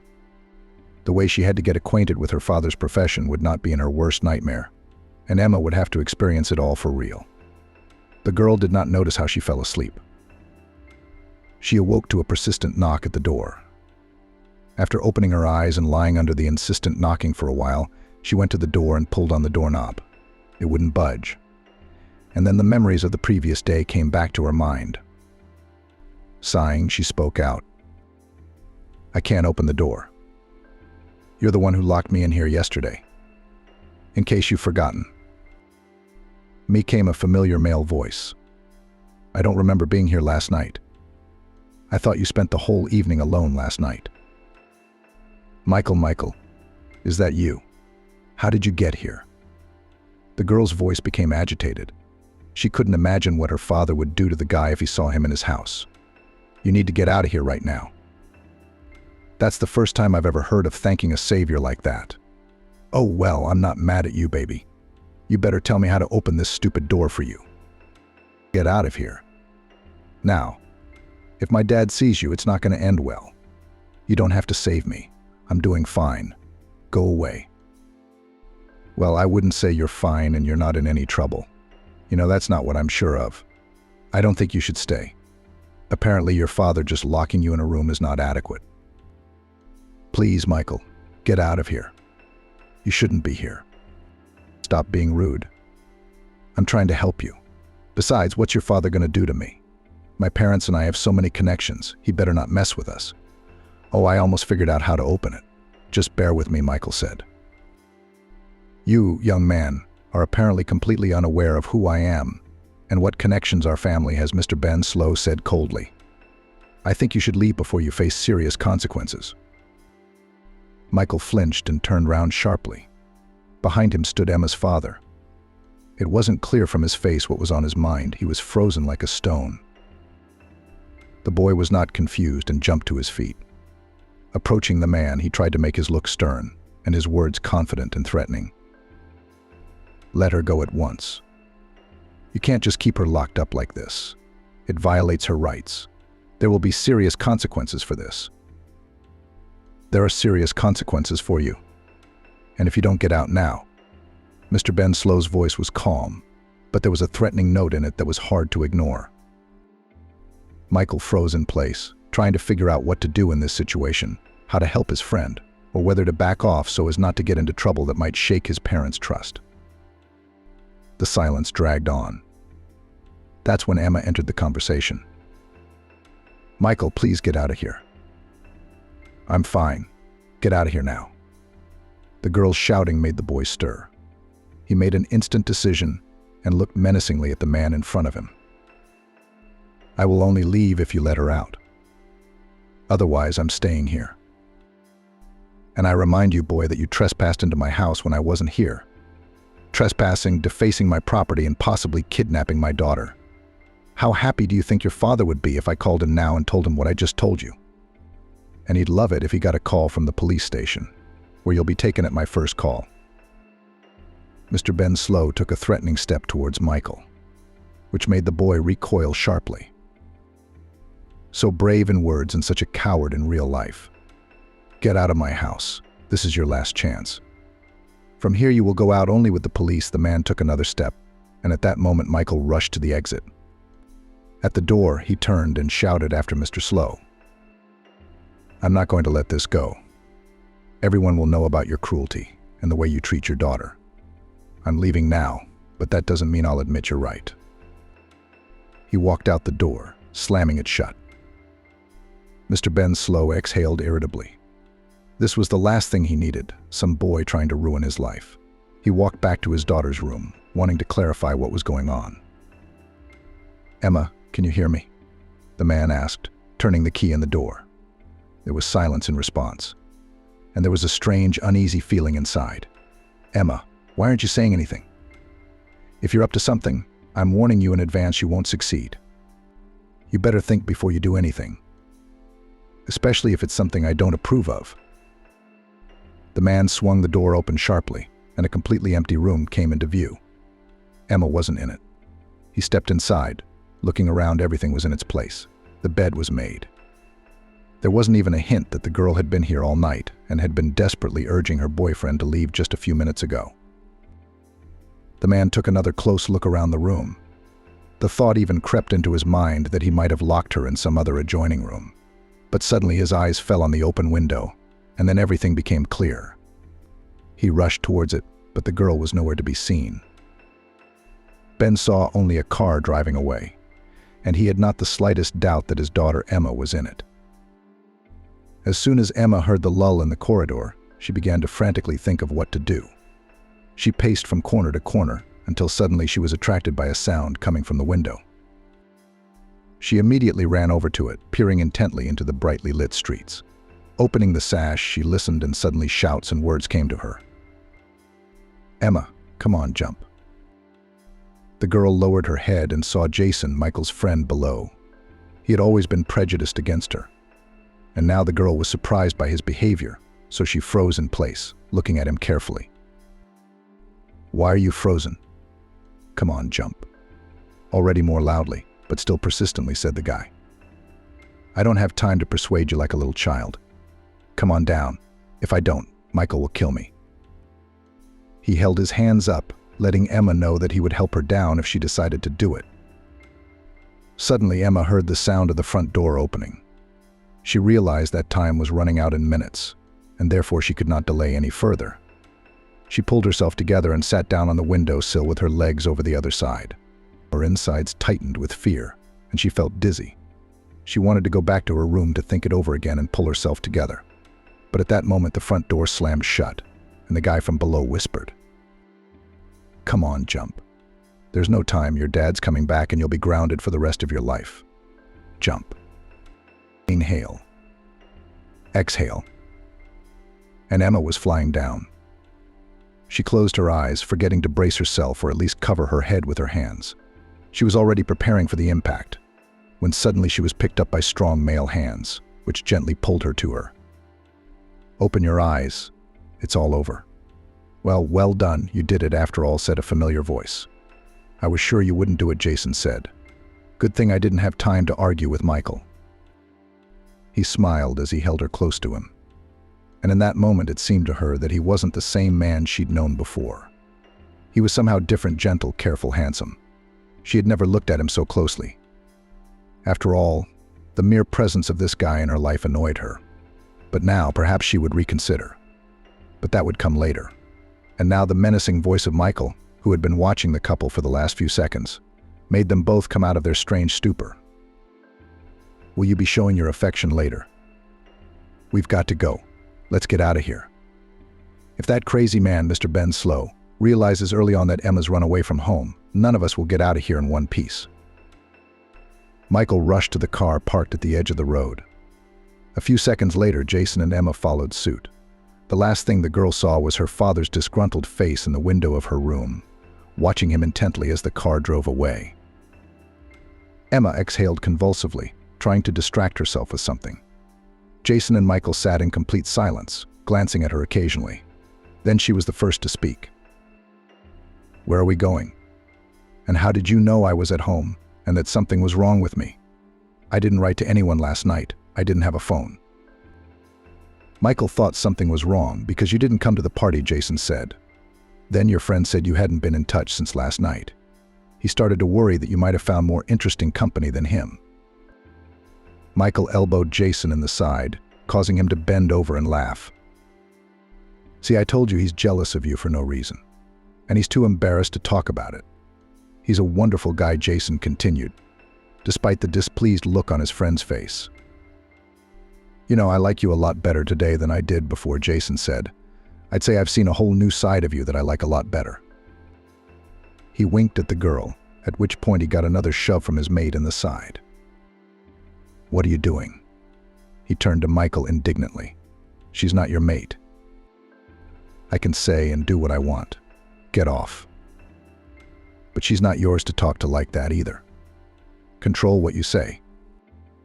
Michael gritted his teeth angrily, continuing to stare intently at the road. "She's not your property either. Or maybe she will be. How do you know? She doesn't seem to mind that development. Babe." Jason adjusted the rearview mirror so he could see Emma perfectly. "Don't embarrass the girl," Michael said, adjusting the mirror back to its original position. "I adjusted it so I could see the road, not so you could stare at girls. If you try that again, I'll drop you off." "Why are you getting so serious? Last time you adjusted your mirror so you could stare at girls, and now look how proper you are. If you don't like her, don't look. I like her, so back off." Jason went back to adjusting the mirror so he could see Emma. This time he noticed the puzzled look on her face. She lowered her eyes to the floor, and it was obvious that this conversation wasn't making her feel very comfortable. Jason winked at her, trying to relieve some of the tension. At that moment, however, Michael stopped the car abruptly and turned to his friend and spoke in a menacing and displeased voice. "Get out of my car, I've already warned you. I was completely serious." He looked at Jason, savoring his confusion and helplessness. "I told you you're walking from here." "Michael, stop acting like this." "What's gotten into you?" Emma exclaimed. "I warned him. Get him out of my car. I'm not going any further with him." He didn't even look at the girl, but kept staring at Jason, who was in no hurry to get out of the car. "I'm not going any further without him," Emma said, even to herself. "Stop acting like you're sworn enemies instead of friends, especially since you found an insignificant topic for argument. Stay out of our squabbles." "I can take care of myself," Jason snapped. "Don't interfere in other people's conversations unless you've been asked to. Remember that. It could turn out badly someday." "Don't you tell her what to say or do." Michael shouted at Jason. "Don't you tell me what to do. I'll figure out how to behave myself." It looked like a fight was about to break out between the boys. Emma didn't know how to defuse the situation, and then she hesitated, not wanting to be the cause of a bigger conflict. She glanced at one and the other, trying to see who would be the first to give up. But both guys continued to devour the opponent with their gaze, and so aggressively that the girl became afraid. "Please, let's move on. Let's not quarrel," the girl pleaded, saying the words so quietly that nobody even paid attention to her. "Please, guys, stop this argument," she said more insistently. And at that moment, Jason opened the door. "Wait, where are you going? We're moving on together. Right, Michael?" Emma looked fearfully at the other boy, hoping for a peaceful resolution to the conflict. But her hopes were in vain. "Let him go. I don't need that kind of traveling companion in my car. I don't want to spend time with him myself. I don't see the point. So have a good day, Michael. Emma, let's go. I'll call a taxi. We can go to my house or the nearest hotel." "She's not going anywhere with you. I'll remind you that I'm the one who came for her," Michael exclaimed, moving dangerously close to Jason. But Jason shoved him away. "And I'll remind you that I'm the one who got her out of the house. So your plan would have been impossible without me. You couldn't get her out of the room, And I was the one who caught her under the window while you were cowardly running away from her father, Mr. Ben Slow. So she doesn't have to stay in that car with you. Emma could feel the atmosphere heating up. A little more of this verbal altercation would turn into a real fight. A decision had to be made, and the girl approached the door and opened it. "Where are you going?" "Stay where you are," Michael shouted, turning sharply to her. "You're the one who promised me last night that we'd spend the evening together, not him. Let me remind you that he despised you until today. You have no idea what he said about you. And you choose him over me." He was about to jerk toward Emma to hold her hand and keep her from getting out of the car. But at that moment he felt a sharp pain in his shoulder from Jason's hard punch. "What the hell are you doing, puppy? Do you have any idea what I can do to you for standing up to my plans to get out of here? I don't give a damn about your threats or your connections. We're leaving. Emma, let's go." The boy opened the door abruptly, and in a second he was pulling the girl out of the back seat, dragging her to the edge of the road. Michael immediately jumped out into the street, wanting to get the girl back into the car. But at that moment Jason lunged at him, shoving him back into the passenger compartment, and looking at him hatefully, he gritted his teeth. "She made her choice. And you go on your way while you're alive and well. We're leaving, Emma. Let's go." Jason opened the door abruptly, and a second later he was pulling the girl out of the back seat, dragging her to the curb. Jason hit the roof of the car hard, leaving a dent in it. "You're crazy. Do you know how much this car is worth? You're not going to pay it off. You tell your dad, and he'll buy you a new car, so his little boy won't cry and feel like a little girl who's been bullied by his classmates." Jason grinned, and without giving Michael the slightest chance to respond to his barbed words, he slammed the driver's door shut, turning back to Emma, who was watching fearfully at the curb. There was a look of horror in her eyes that was simply impossible to hide. The guy walked over to her, stopping just a couple of meters away, and spoke calmly. "It's okay. I'm already calling a taxi. To the hotel or to my place." He raised his eyes, looking at Emma carefully. She seemed even more frightened by his suggestion. "I won't hit on you and I won't lay a finger on you. You don't have to worry. Let's get away from this jerk to a quieter place, and then we'll figure out what to do next. Okay?" He smiled, trying to lighten the mood. "Your place," Emma said quietly, not looking at the boy. "They just promised me you wouldn't touch me. I don't want there to be any consequences." "Don't worry, baby. I told you I wouldn't lay a finger on you." Michael watched the situation unfold carefully, no longer getting out of the car or saying anything about Jason and Emma. He watched as the taxi pulled up, as the couple drove away from the scene of the argument, and as they moved away. But would Emma have known what his choice would cost Jason? It took the couple of dozen minutes to reach Jason's house. The structure was truly impressive. It looked like a palace. Huge windows, carved gates, and lots of greenery. It was a palace with huge windows, carved gates, and lots of greenery. She couldn't imagine that Jason, who always wore the same clothes, who hadn't changed his smartphones in years, and who looked unkempt, could be so rich. She was scrutinizing the house, running all sorts of thoughts through her head, when the guy suddenly touched her shoulder. "What are you doing?" "Let's go inside. My parents aren't here right now and won't be for a few days, I guess. So you can make yourself comfortable. Just don't touch anything behind the windows. There's an alarm on those things, and my parents' phone will be notified so they can tap into the cameras. And then they'll have questions. And you don't want that, right?" He smiled, dragging the girl behind him, out the gate of the house, still enjoying her confusion, and locking the gate. "Well, you're definitely not running away from here now." Emma stayed at Jason's house for the night. She didn't want to go home, for she knew that her father had not had time to cool down during the day. And perhaps by evening, after another busy day at work, he had only grown angrier, and it would be better to stay out of his sight. Stump had given the girl a separate room and, as promised, had not laid a finger on her. They chatted a little before going to bed about something distant, trying not to stir up a recent memory, so as not to hurt the girl more. The next day Emma went home, confident that she could make peace with her father. She felt a new, incomprehensible, but pleasant, warm feeling toward Jason that she'd never felt before. She wanted to get to know the guy better, to spend more time with him. But if she'd known that the next time they'd meet would be years from now, under extremely strange circumstances. Emma returned home in a good mood and spirit. But as soon as she crossed the threshold, she sensed something wrong. It was dead silent, even though her father was supposed to be home on his day off. She walked cautiously through the rooms and peered into every nook and cranny, making sure the man was nowhere to be found. Excitement replaced past joy. No one knew where Emma's father, Mr. Ben Slow, might be, or why he hadn't left any note about where he'd gone or for how long. Emma picked up her phone and texted her father, "Hi. I'm back home. I spent the night at Kate's. Sorry I didn't text sooner. My phone died, forgot the charger.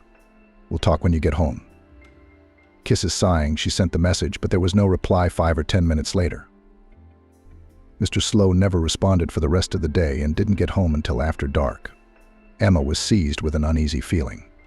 She began calling her father's acquaintances and friends to see if anyone had seen him. But they all said Mr. Ben Slow hadn't been in touch for a couple of days. That's very scary. What could have happened to him? Why isn't he answering messages or picking up his phone? Could Michael have found him and dealt with him after that escape from Emma's house? Or maybe Michael told her that she left with another guy and now her father is looking for Jason, who is home all alone and won't be able to fight back against his father. The thoughts changed one after the other, getting scarier and more disturbing. Emma quickly dialed Jason's number, but no one answered. There was nothing left to do but wait for her father to return or a call from one of the guys. Mr. Ben Slow didn't come home until a couple of days later. All this time Emma felt incredibly anxious, depressed, completely helpless to face the situation. She didn't leave the house. She didn't want to eat, sleep, or do anything. She just lay on her bed day after day, occasionally glancing at her phone to make sure she had no missed calls or messages received, and then continued to stare out the window. With each passing hour, the sense of impending disaster grew stronger. And until the moment Emma heard the front door slam, it felt like the world had gone out from under her feet, like she'd lost any incentive to move on with her life. Mr. Ben Slow returned home in high spirits. He didn't seem to be angry with Emma at all. But the moment he met his daughter's gaze, she knew that nothing good was to be expected. The man didn't linger in his daughter's room, he only spoke. "You and I will discuss your future tonight at dinner. Don't be late. Where have you been all this time? I was worried about you. I called, I wrote, and you never answered. You haven't called back, you haven't written anything back. I was beginning to think something had happened to you. How hard could it have been for you to answer me? Do I have to answer your calls and texts? You've never bothered to answer mine before, so why should I?" Emma lowered her eyes. She didn't know what to say, because everything her father had said was true. She really used to be able to go 24 hours without answering his calls and texts, ignore any attention from him. So what does she want from him now? Why can't he behave like this? Why does he, a grown man, have to answer to her about what he plans to do and what's going on in his life? She didn't say anything. Exactly. I don't owe you anything. I just took your behavior pattern. And if you don't like something, that's your problem. What did you want to talk about at dinner tonight? What about my future? You'll find out at dinner. I don't have time for you now until tonight. The man walked past, leaving Emma alone with her thoughts. The time tonight dragged on interminably. The girl looked at her watch every now and then, not expecting anything good from the upcoming conversation. She felt that it would not end in anything good, but she just could not go down. She felt it would be a grave mistake. Emma was soon to celebrate her 18th birthday. Her father, Mr. Ben Slow, has his own business and had planned to put his daughter to work after she came of age. However, the nature of the job was causing Emma serious misgivings. At the appointed hour, Emma entered the kitchen and sat down opposite her father. Silence reigned. The girl asked if he was angry about her recent departure from home. Mr. Slow replied, "Do you think the whole world revolves round you, my dear? I've been busy with my own affairs, which will soon affect you. Since you neglect education and don't want a career, you'll be working when you come of age. That's out of the question." Emma clarified whether she would work with her father or someone he knew. He said that she will not only work with him, but with many other people. He would explain the details later, after signing non-disclosure documents. Mr. Slow added, "The better you look, the more clients you'll get." Emma realized that this was about work related to her appearance, which she was not thrilled about. "If you try to cheat me in any way or do anything that negatively affects my career, you'll be in trouble. Don't forget, you're my property that I've spent a lot of money and time on. Now you're going to work off the fact that I've raised, clothed, fed, and educated you for so long. I suggest you just accept it." Emma was silent, her mind swarming with unpleasant thoughts that she didn't want to voice and didn't want to fight with her father. At least not right now. She had no advantage over him, no way to win an argument, no chance of claiming her freedom because of his connections. The days until Emma's majority stretched interminably long. Every day she was visited by dozens of thoughts of what lay ahead, but she couldn't imagine what really awaited her and what trials she would have to go through before life more or less normalized and everything settled down. Emma's birthday party was a big success. Her father let her have a party, calling it a farewell to youth and carelessness on that day. She had no idea that in just a couple of days a new phase of her life would begin, leaving no trace of her happy past. Just a couple of days after her birthday, her father took Emma shopping to completely revamp her wardrobe. He chose mostly open, revealing and even vulgar outfits, which did not so much emphasize the advantages of the figure, but flaunted them. "Daddy, am I uncomfortable in this?" Emma whispered, covering herself with the fitting room curtain. "It's even too much for me. I'm not a prude, but I'd never wear something like this voluntarily. It's too much." "It's good that you don't do it voluntarily," the man hissed, looking at his daughter skeptically and noting the bright blue color of the tight-fitting jumpsuit with deep cutouts, translucent inserts on the back, and other piquant elements. The outfit was eye-catching, making her look at the details again and again. The man nodded in satisfaction. After looking at the dress once more, he said, "We'll take it. It's out of the question. You'll wear it next week for your first meeting with a very important person." "Who wears that to a business meeting?" "It's so slutty," Emma whispered. "That's exactly how you should look for this meeting." "Who said it was a business meeting? You have to look presentable so that all your assets can be seen. Is that clear?" Emma nodded uncertainly. She no longer doubted that her father was going to sell her like a commodity, but the thought that he wouldn't do that to his own child gave her a faint hope, in vain. A fortnight later, just as Mr. Slow had said, the first meeting was scheduled to decide Emma's fate. The girl was incredibly anxious, hoping that her father still had common sense and would not do what she had been thinking for the last few months. Emma walked into a large airy room decorated with fresh flowers and lots of decorations. She looked around, stopping a few meters from the entrance. After a few seconds, she heard her father's menacing voice behind her. "Walk forward. Why are you frozen in the aisle? Sit in the designated seat and wait until you are addressed," the man said, pushing his daughter forward.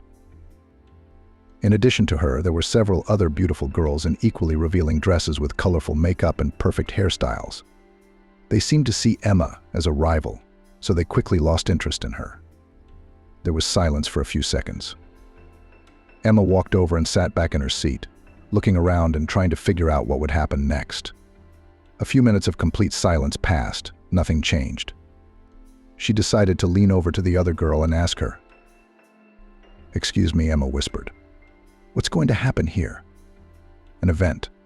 I just didn't quite realize what exactly was going to happen in this place. They told me to dress like this and do my makeup, but they didn't tell me what to expect." She eyed her rival expectantly. Olivia jerked her head arrogantly, signaling that she had no intention of talking to her. Emma carefully straightened her back and continued to wait for the start. A few minutes later, Mr. Slow entered the room, spreading out papers and pens in front of the girls. He then stopped in the center of the room and, after carefully looking around at everyone present, said in a calm voice, "Now you need to sign contracts before you can meet the people who will allow you to get closer to living the life of your dreams. This is a standardized contract. It outlines the requirement to keep all information completely confidential, not to tell anyone under any circumstances about your work, and to remain calm and follow the demands of your new suitor. Remember, with us all actions are voluntary, so we don't force you to sign any documents. You can just walk out of here right now." For this reason, you are not privy to exactly what is going to happen here before we begin. But after you sign the non-disclosure agreement, you will be able to familiarize yourself with all the requirements. Mr. Slow watched each girl's reaction carefully. He seemed to savor the confusion and incomprehension on their faces, smiling evilly. One of the girls left the document on the table and silently walked out. Everyone else turned round at her, but no one else dared to follow her example. Emma tried to read each clause of the contract carefully so as not to get into an unpleasant situation. Her thoughts were confused, rapidly changing from one to another, causing Emma to have to look over the lines over and over again. She noticed one of the ladies signing a document, then setting it aside. A second, third girl did the same. Emma could feel the focused gaze of Mr. Slow, who clearly wouldn't leave her alone until she had signed all the papers he needed. Seeing no point in resisting and abandoning her attempts to take in what was going on, Emma quickly signed and pushed the papers aside. Mr. Slow walked past each candidate, handing out a new contract detailing the skills required and the nature of the job. Before you open the document, I must warn you that not everything in it will actually be performed. Many points are prescribed formally and will have no relation to the real situation that will unfold in your life. Therefore, do not worry. In addition, at this point you still have the right to choose. You can refuse to sign and just walk away. But you have no right to tell anyone about what you read here or what happened within these walls.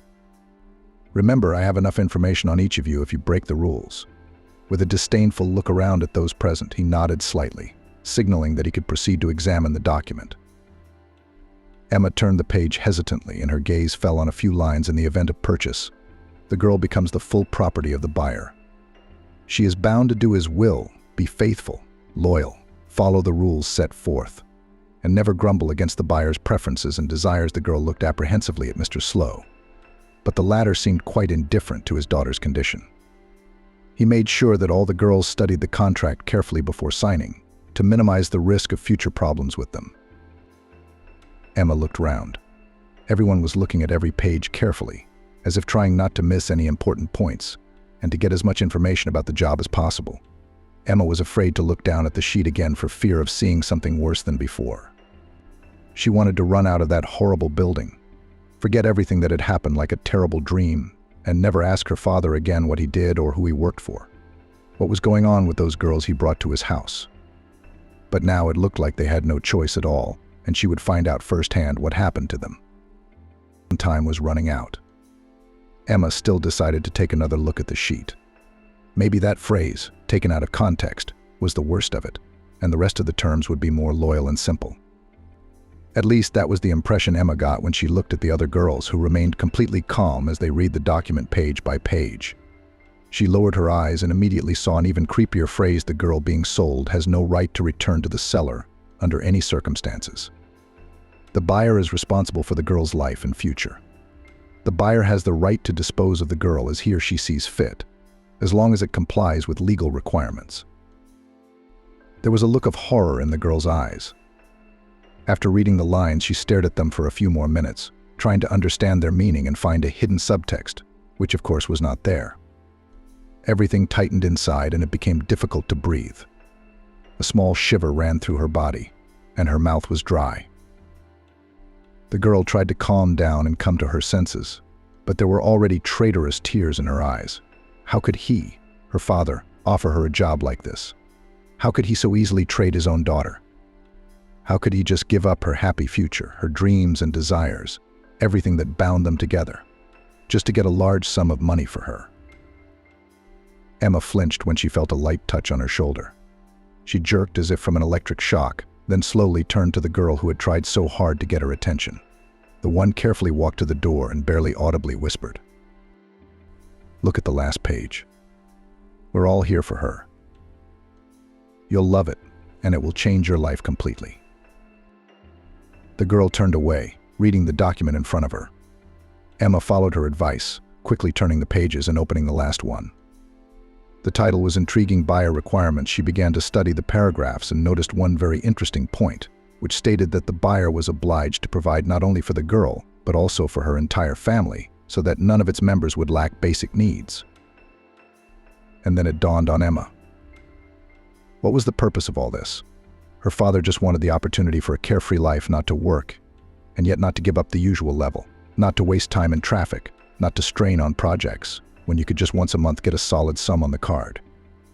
But was it really all just for the money?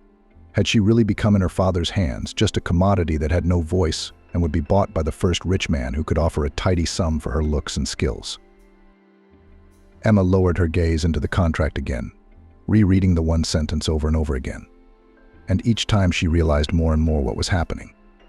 It turned out that she would be bought by a rich man who would make regular payments to her father and provide for all her needs and desires. But in return, she would have to do whatever he told her to do. Emma thought, a highly questionable generous offer that could have unpredictable consequences. Plus, there's no information about the buyers and what exactly will have to be done. I don't think I'm willing to do anything for the money. Her thoughts were interrupted by her father's voice. Girls, we don't have much time to study the documents. You can sign them and take them home afterwards for a closer look. But I remind you once again, these papers must not get to third parties, and you have no right to talk about your work. If there is anything that makes you uncomfortable, or you are not ready to sign, please leave the room. Emma looked around. Everyone was still sitting in their seats, and she didn't dare to get up and just leave the room. She felt a strange excitement and responsibility that prevented her from making any other decision. Somewhere deep down, she knew that her father, Mr. Ben Slow, would not allow her to give up his plans so easily, that he would make her sign the papers anyway, or simply throw her out on the street. Both were unacceptable. So, gritting her teeth, Emma took the path of least resistance and decided to simply sign the contract lying in front of her. As she did so, she looked up at her father and noticed the approving smile on his face. The man gave his daughter a barely perceptible nod, letting her know that she had done the right thing. After that, he again adopted a detached and cold expression on his face, showing that he was extremely serious. Good. Now we can begin the viewing. Remember, each of you must show your best side to find a candidate who will want to buy you and provide a trouble-free existence. It is worth leaving all the shyness and uncertainty at the door, because with them to count on a good outcome of our event is not necessary. So now I will invite the man who will decide your fate today, and then I will tell you what will happen to the girls who cannot charm the first man and will have to stay under my care until the next viewing.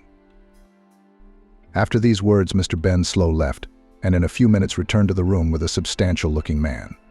He was dressed in an expensive suit, his hair was neatly arranged, and he smelt of expensive perfume. The girls immediately jumped up from their seats, standing in front of the table in modeling poses so that the guest could assess their looks. While Emma continued to watch confused, her father quickly approached her and whispered in her ear, "Stand up immediately and repeat after the girls." Then he immediately stepped back, giving Emma enough room to quickly carry out the order. But it was as if she had frozen. It was only after a few seconds that the meaning of her father's words came to her, and she rose quickly from her seat, trying to look as pretty and confident as her rivals. But she was not very good at it. She didn't realize how to look spectacular against them, so she just continued to stand aside while the other girls attracted the man's attention. Suddenly there came the loud, menacing voice of Mr. Ben Slow. "Everyone to your places and don't draw any undue attention to yourselves. Once again, you have absolutely no part in the selection of the guest. You are merely a commodity for him to evaluate on his own. You can only say or do something if you are directly addressed. Modesty and obedience are highly valued in our business." The man smiled contentedly as he observed the order. "I would like to ask, Ben, how much experience do our lovely ladies have in satisfying men's needs? You know, this question is one of my main concerns among many others. After all, my purchase, so to speak, should completely fulfill all my needs. Is it appropriate to ask such a question?" "Of course, you can ask anything that will be interesting to you. Girls will gladly answer all your questions. And in the event that words will not be enough for you, they will be able to demonstrate their skills for a fee. This point we will consider with you, if necessary." A light lit up in the guest's eyes, and it pleased Ben. The man squared his shoulders and smiled, turning to the girls. "Well, please tell me, what skills do you possess? What distinguishes you from all other candidates? What special things can you offer to our client, preferably in detail so that the buyer has no questions about your functionality?" Emma listened confusedly to each individual girl's stories. She blushed at each one of them. She wanted to stop listening to all that was being blurted out and described. And when it came to her, when she had to tell about her skills, she just stopped talking, not knowing what to say in such a situation. "Well, young lady, why are you silent?" the guest asked. "I would like to hear about your skills before making a final choice. You look simply magnificent. I can see that beauty was given to you by nature, not by a plastic surgeon. But it's not enough to be beautiful. I need my chosen one to be experienced. And I'm not sure you've had enough experience at your young age. Isn't that right?" Emma nodded uncertainly, noticing that everyone around her was looking at her intently. She didn't see any point in lying, didn't want to pretend to be something she wasn't. After her nod, a chuckle was heard somewhere, and then the man spoke up. "I'm sorry, but you're definitely not a match for me. That's too bad. Such a beautiful face. It would be a pleasure to look at it day after day. Well, Ben, that girl is free to go. I'd like to talk to you about all the other contestants. I can't decide without first testing their skills. I'd like to agree on a time and place to do it. Then I'll choose who stays with me and we'll make a contract. Agreed?" The guest smiled smugly at Ben. Of course, Emma's father, Mr. Ben Slow, said with an equally pleased expression. "I'm sorry you didn't like the last candidate. She is indeed extremely charming. I'll work on her experience and her ability to meet any customer's needs. You can rest assured of that. Maybe you'll come back for a second purchase in the future, and she'll be waiting for you, ready to surprise you with her skills." He patted the guest on the shoulder and then gestured for Emma to leave the room. The girl did so. But she didn't dare to just head home.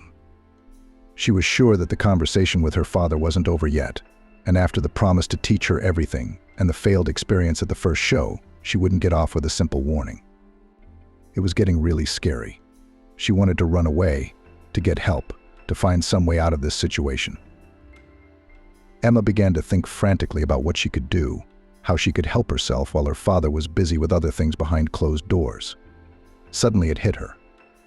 She had come up with a simply brilliant plan, which was to buy herself out. Suddenly the terms of the contract popped into her head, which required the buyer to provide for the girl's family, to send enough money to cover all the needs of each family member. "I don't care. I'll make my own money for it, just to be safe. Just so I don't become a commodity to be bargained for again, as if in a marketplace. But how do I find the right amount of money? And how much would I even have to pay initially to get the right to own myself?" Emma frantically recalled the parts of the contract she'd had time to review. But the information about how much the buyer would pay for the girl never popped into her head. "I don't care how much money there is, I'll make money. I just need to buy time to get rid of my father's power now, so that I don't have to endure such humiliation and shame anymore. But where to get the money and how much is needed? And who will be willing to wait until I'm promoted at work and start getting really big sums? What to do? Who to call? Where to go?" With each new thought, Emma seemed to stump herself more and more, until another life-saving idea came to mind. She should call Jason. The guy had been very kind and courteous that day. He hadn't called Emma again, but she hadn't left him her phone number. They weren't at the same school. She sighed heavily as she found the right contact in the phone book and pressed the call button. There was an unbearably long beep, which seemed to shatter her dreams of a good outcome with each passing second. After a couple of dozen seconds of waiting, a mechanical voice said that the caller could not answer, whereupon the call was dropped. Emma made several more attempts, but they were all completely unsuccessful. Jason never picked up the phone.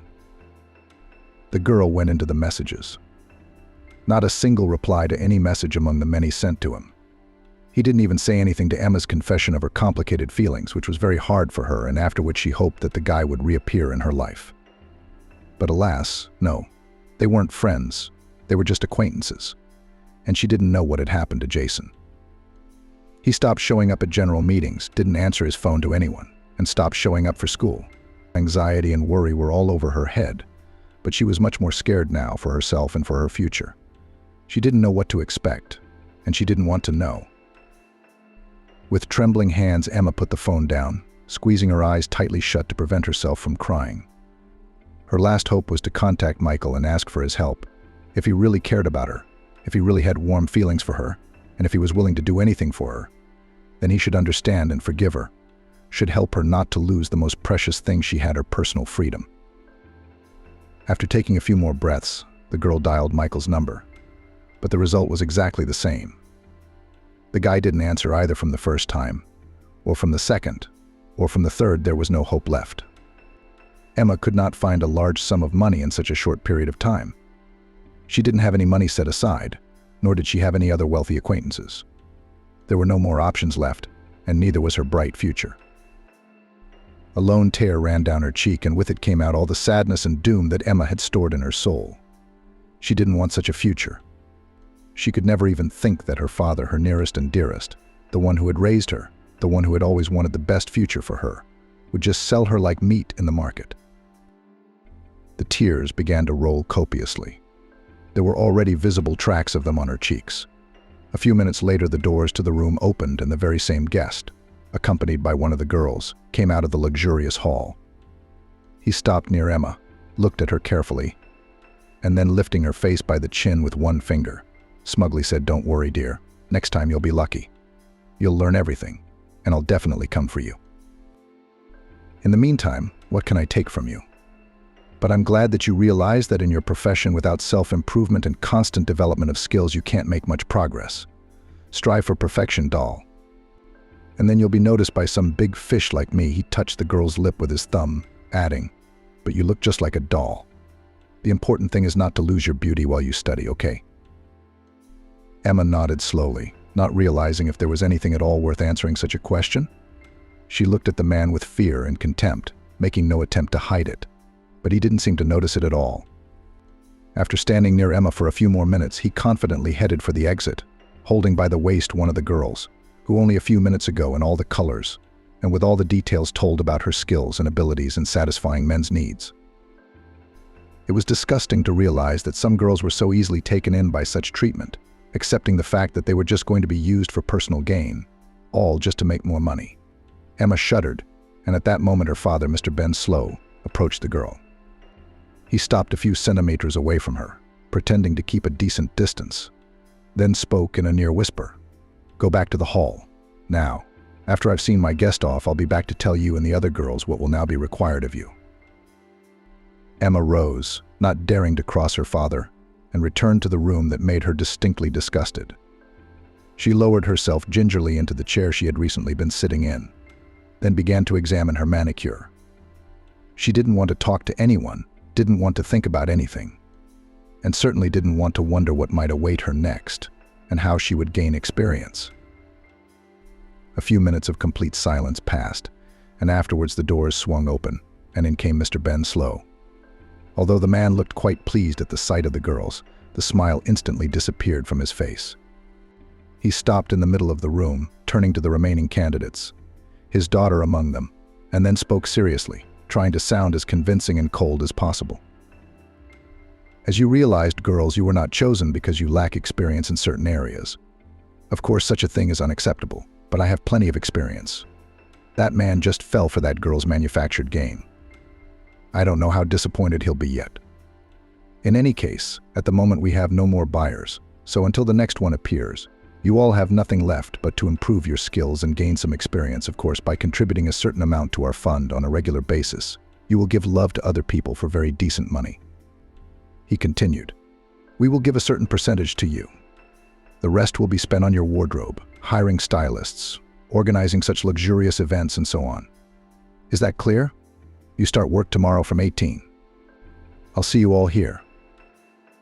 "Excuse me, but how exactly are we going to gain experience, and what kind of experience?" Emma suddenly asked, gathering all her will into a fist. "I just want to know what to expect from the job ahead of me." "Whatever Sweetheart tells you to do, you will do," replied one of the girls, not giving the man a chance to get a word in edgewise. "Any experience is highly valued here, especially experience that pays well. So take those men who are willing to give up a fortune for your pleasure. You'll learn to recognize them in time." The girl smiled, but Emma didn't share her mood at all. She felt uncomfortable. She wanted to leave quickly, but her father's menacing gaze seemed to hold her in place.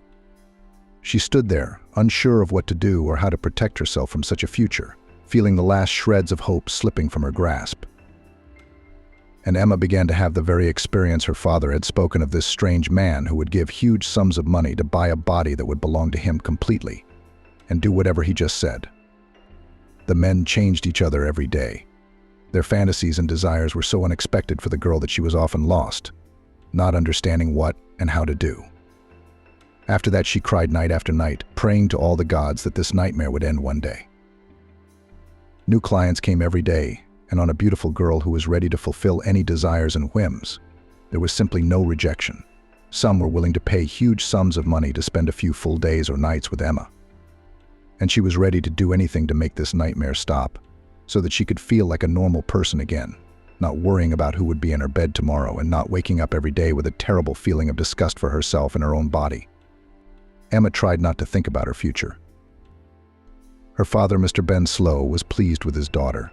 He often praised her because clients left positive feedback and wanted to spend time with her again. In his opinion, she was learning new skills, didn't turn down any offers, and successfully brought him fame by attracting more and more clients. Perhaps Emma would have liked to refuse some clients, not let them overstep their bounds, but she just couldn't do it, knowing what punishment awaited her at home. Once she dared to refuse to fulfill a client's demand, and afterwards she spent several hours on a grueling workout, which made her whole body ache, it seemed, even her internal organs. It was unbearable to go to work the next day in such a state, and another complaint provoked a repeat of the punishment. After several such workouts, when the girl could not even get out of bed, but was forced to do so, she gave herself a promise to switch off all feelings, emotions, and disgust. She decided not to give up anything or show any emotion. Let them do anything to her, let them demand anything, as long as they didn't make her feel any worse than was possible. Days went by. Another client did not choose Emma either, preferring the blonde. The girl's father didn't care at all about the fact that the client himself had expressed a desire to take only the girl with blonde hair. He began to chase Emma even more, forcing her to maintain a perfect figure. He almost sent her to a plastic surgeon to tweak the imperfections of the woman's body. But at this point, the girl got lucky and a buyer was found for her. Another viewing day was scheduled. Nothing was known about the buyer's preferences and intentions in advance. As always, Emma could not prepare for this event and did not even expect that she would be chosen among all the girls. Emma didn't want anything more from this life, didn't want to strive for anything, didn't want to try to sell herself, didn't want to think and dream about anything. She simply accepted her path in life, giving up all desires and pleasures. The viewing was scheduled for the afternoon, which was uncharacteristic for buyers of girls. Usually after a successful transaction, they preferred to stay alone with the girls, and during the night to check all the skills and abilities that the beauties promised to show. But Emma was not embarrassed at all, because she was already indifferent to how the next event would go. She didn't think about the preparation. She didn't want to make herself a completely different, unrecognizable person. But no one asked her. Her father had made Emma wear one of the brightest dresses, hired a hairstylist and makeup artist to improve her chances of success, and for good reason. After all, it was her colorful image that immediately caught the attention of the man who walked in, looking for something special, something he hadn't seen elsewhere. Emma stared blankly off to the side. She didn't want to please the new customer, and she didn't want to spend any energy trying to please him. She knew her schedule well and realized that she had to save her energy for the evening to avoid another punishment from her father. "Are you, young lady, ready for such an offer? Can you?" The voice of a man standing a few meters away from her suddenly snapped her out of her thoughts. "I can do anything you want. I can demonstrate it right now," Emma replied and took a step towards the potential buyer, but he immediately stopped her with a gesture, showing her to get back in line. "I take it that this girl has a lot of experience in lovemaking and is of easy behavior, since she was so quick to show off her skills in front of everyone." "That's not what was said," the man asked, turning to Mr. Ben Slow, who was standing at a distance. "That's right. This girl can do a lot of things. I'm sure she could pleasure even your paralyzed son. The fact that she's of light behavior won't affect her attitude towards your son at all. She will be faithful and loyal, she will never leave his side, and she will fulfill his every wish. Am I right, Emma?" The man looked at his daughter and she nodded obediently. "I'm telling you, all our girls are perfectly trained. They will do whatever you want at any time of the day or night for a very reasonable fee," Mr. Ben Slow said. The guest listened intently, nodding at every word and never taking his eyes off Emma.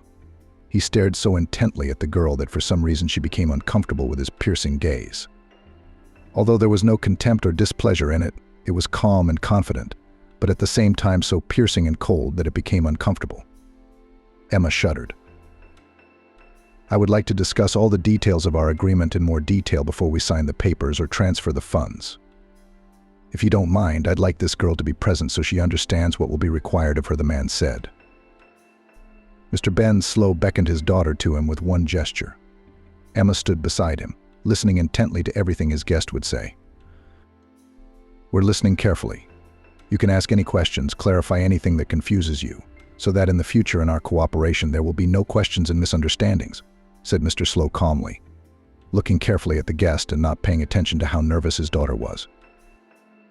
"I would like to point out at once that I need a beautiful girl not so much to satisfy my son's physical needs, although that may be necessary, but to care for him fully, to help him with various household chores, personal hygiene, and so on," he continued. "Unfortunately, my wife and I leave the city quite often due to various business trips. Our son is categorically opposed to having to hire a new carer time after time. We thought about it and decided that the perfect birthday present for him would be a girl who would be beautiful and well-groomed, who would treat him well and help him in every way. You were recommended to me by my close friends. And here I have found the very beauty who will almost certainly be to my disabled son's liking." Emma didn't say anything, didn't comment in any way on what she had heard, continuing to stand silently beside her father. The opportunity to woo another man instead of selling her own love seemed just perfect. But according to the rules, she couldn't say anything until the client approached her directly, and there was no such thing. So Emma continued to watch in silence. "That's great. Our girls can provide any range of services, including caring for people with disabilities. All of them are sensitive and understanding, knowing how to behave with a person who has lost a lot of things in his life, including its meaning," said Mr. Ben Slow. At that moment, Emma did not hold back and snorted, but she pulled herself together, glancing at her father and noticing the displeased look on his face. "Fine. Then I'll take this girl today and give her to my son tomorrow. Will she always be this silent or not?" asked the guest. "She will be as your son wants her to be. He can be always so silent and not say a word back, or he can make jokes and tell stories of his life, read books, retell films. It all depends only on what our client wants. And the girl will adjust," replied Mr. Slow. "That's great. I like it when beautiful girls are so stroppy and silent, and they don't interrupt during a conversation. It's a pity, of course, that your girl led such a dissolute life," said the man. "My wife wanted to find a more acceptable candidate. But I think if you don't say anything to her, your beauty will not give herself away. Right? You won't tell anyone how much experience you've had," said Mr. Ben Slow, turning to Emma. "I have no idea what you're talking about. I just got out of school and I wanted to help people, so I took the job at the charity you found me at. I'm not interested in any carnal pleasures, only in helping your sick son," she said. "What a beautiful girl. Now I definitely have to buy her. Go and draw up all the documents. In the meantime, I'll see to it that no one takes her away from me," said the buyer. Mr. Slow immediately went swiftly to the small door at the end of the hall where his office was, to find all the necessary papers and to prepare them as soon as possible. In the meantime, the buyer continued to regard Emma. Suddenly he asked her, "Why did you go this way? Such a beautiful girl, young at all, could have got an education. At least try to earn money in another way. Yes, I understand that it's easier, that it's a way to get a large sum of money quickly. But don't your honor and dignity suffer? Don't think I'm judging you. I just don't understand why." "I don't understand it myself," she whispered. But the man clearly heard it, because his eyes widened with surprise. "My father made me come here. He said that I didn't deserve anything else, that I had to pay back all the money he spent on me while I was growing up. The first man didn't buy me, and then I was sent to learn and gain experience, which is important for buyers. And somehow that's how it worked out. I just didn't have a choice. Just like your son didn't have the option of refusing to become disabled, right? He was a perfectly healthy guy until he ran into a bunch of thugs." She looked at the man, noticing the look of sadness on his face. "They left nothing on him. And why? Because he acted like a normal guy, stood up for the girl. Anyway, he had a back injury, and after that his lower body completely shut down. He's trying to get used to his new life. But too little time has passed, and now my wife and I are trying to do everything we can to make his life a little easier and less miserable. 4. Emma noticed how the man's gaze became sad and heavy. For some reason, she wanted with all her heart to support him. She touched his hand gently and whispered, "You are a wonderful father." "I wish I'd had one," she smiled, but it was so crooked that it betrayed her pain. "I really want to help your son, and I'll do anything to do it." "Thank you," whispered the man, looking fondly at Emma. And at that moment, her father came out of the office with all the necessary documents in his hands. He quickly walked up to the man and held them out to him. "Here you go, please, everything is ready. You can sign the documents and take this beauty for yourself. We have already sent all her things by delivery to the address given. Don't worry. Or you can update your wardrobe to suit your taste," said Mr. Ben Slow. The buyer quickly went through all the papers, read the main sections of the contract, then left his signature and handed the documents and his bank card to Mr. Slow. "Here, you can make your first debit. The girl is coming with me tonight." The man nodded and Emma laughed, unsure of what to do in the situation. Should she go at once, or should she say goodbye to her father? Should she do something, sign some papers or something? She looked at her father with fear and doubt, but not a single muscle on his face trembled. He just nodded, congratulated the buyer on his wonderful purchase, and then offered to walk her to the exit.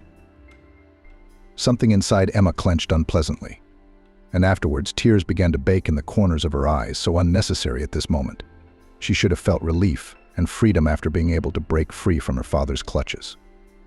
But inside instead, there was a complete sense that she had lost herself, now forever lost the last strings that connected her to freedom and a chance at release from slavery. Emma and her buyer headed for the hotel. By the time the taxi stopped outside the familiar building of the upscale hotel, the girl thought she had it all figured out. But her thoughts were wrong the moment she was ready to pull the man to her to kiss him. He suddenly got out, walked round the taxi, opened the door and spoke. "I'm sorry, but you'll have to wait for tomorrow's gala at this hotel. I don't think there's any way I could hide you at my house." Emma nodded understandingly and took the room keys from the man's hands. "I'll pick you up tomorrow at 10. Here's your card." The man held out his bank card. "Could you buy yourself something more decent than this dress? I'd like to make the right impression on my spouse." Emma nodded once more, accepting the card, continuing to remain silent. After standing in complete silence for a few seconds, the man did speak up. "Well then, until tomorrow? I hope you'll be fine and you won't disappear from this hotel with my bank card by morning." "Don't worry, that won't happen." "I'll be waiting for you tomorrow," Emma replied. The man got back into the car and drove off, leaving Emma in deep thought. On the one hand, she was definitely lucky to be in a situation where she wasn't going to be bought to use her body after all, and that made the girl incredibly happy.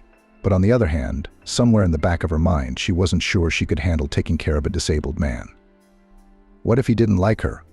What if she made the wrong impression on this guy's mother?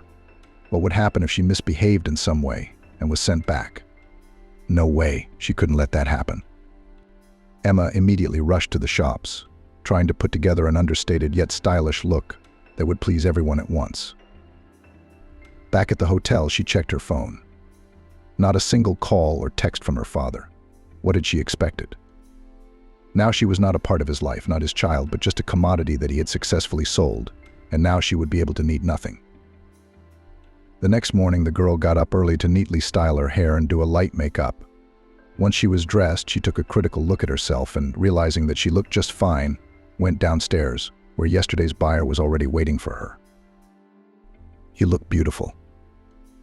"Emma, this change of image suits you," the man literally glowed when he saw her. "I love it too." "Thank you very much, Mr. Smith," Emma said.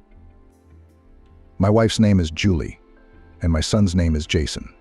We live in this neighborhood, not far from here, so your package will arrive safely. You don't have to worry." But Emma couldn't hear the man's last words. Her ears were bleeding. She was out of breath. She remembered this street, the way she'd driven down it with her close friend Jason to his house, and how she'd memorized every turn so that, if anything, she could get home on her own. Emma slowly got out of the car, realizing that the hunch was becoming more and more obvious, and the moment the car stopped in front of such an achingly familiar house, everything inside shattered. Emma quickly got out of the car and rushed to the front of the house, paying absolutely no attention to the man's surprised face. She didn't want to waste another minute of torment and doubt. Running into the living room, she saw the familiar figure of a guy in a wheelchair and immediately rushed to him, wrapping her arms tightly around his neck. "What the devil are you doing?" exclaimed the guy, trying to pull Emma away. "Who the hell are you?" Jesus, you're alive, you're here. I saw you again, how I missed you. How often I've thought of you," the girl said, snuggling against his neck. From the first heard words, the guy froze. "Fool, why didn't you answer me?" Emma pulled away from him abruptly. Jason froze in place. He stared at the one he'd been thinking about for days and nights, the one he'd dreamed about in his most beautiful dreams and nightmares, the one in which he'd lost her time after time. All thoughts abruptly vanished, his lungs became short of air, and all he could utter were 4 words. "I didn't want to be a burden. Fool." Emma whispered and threw herself around his neck, kissing him tenderly. The boy's parents stood aside, watching everything that was going on. "Is this the gift you bought for our son?" whispered the woman to her husband. "But I got him exactly what he wanted," he smiled back. Soon Jason made Emma an offer of marriage, which she could not refuse. The girl no longer communicated with her father, starting a new happy chapter of her life. In life, everything happens for a reason. After each trial, there is a reward commensurate with the difficulties through which it was possible to get through with exorbitant efforts.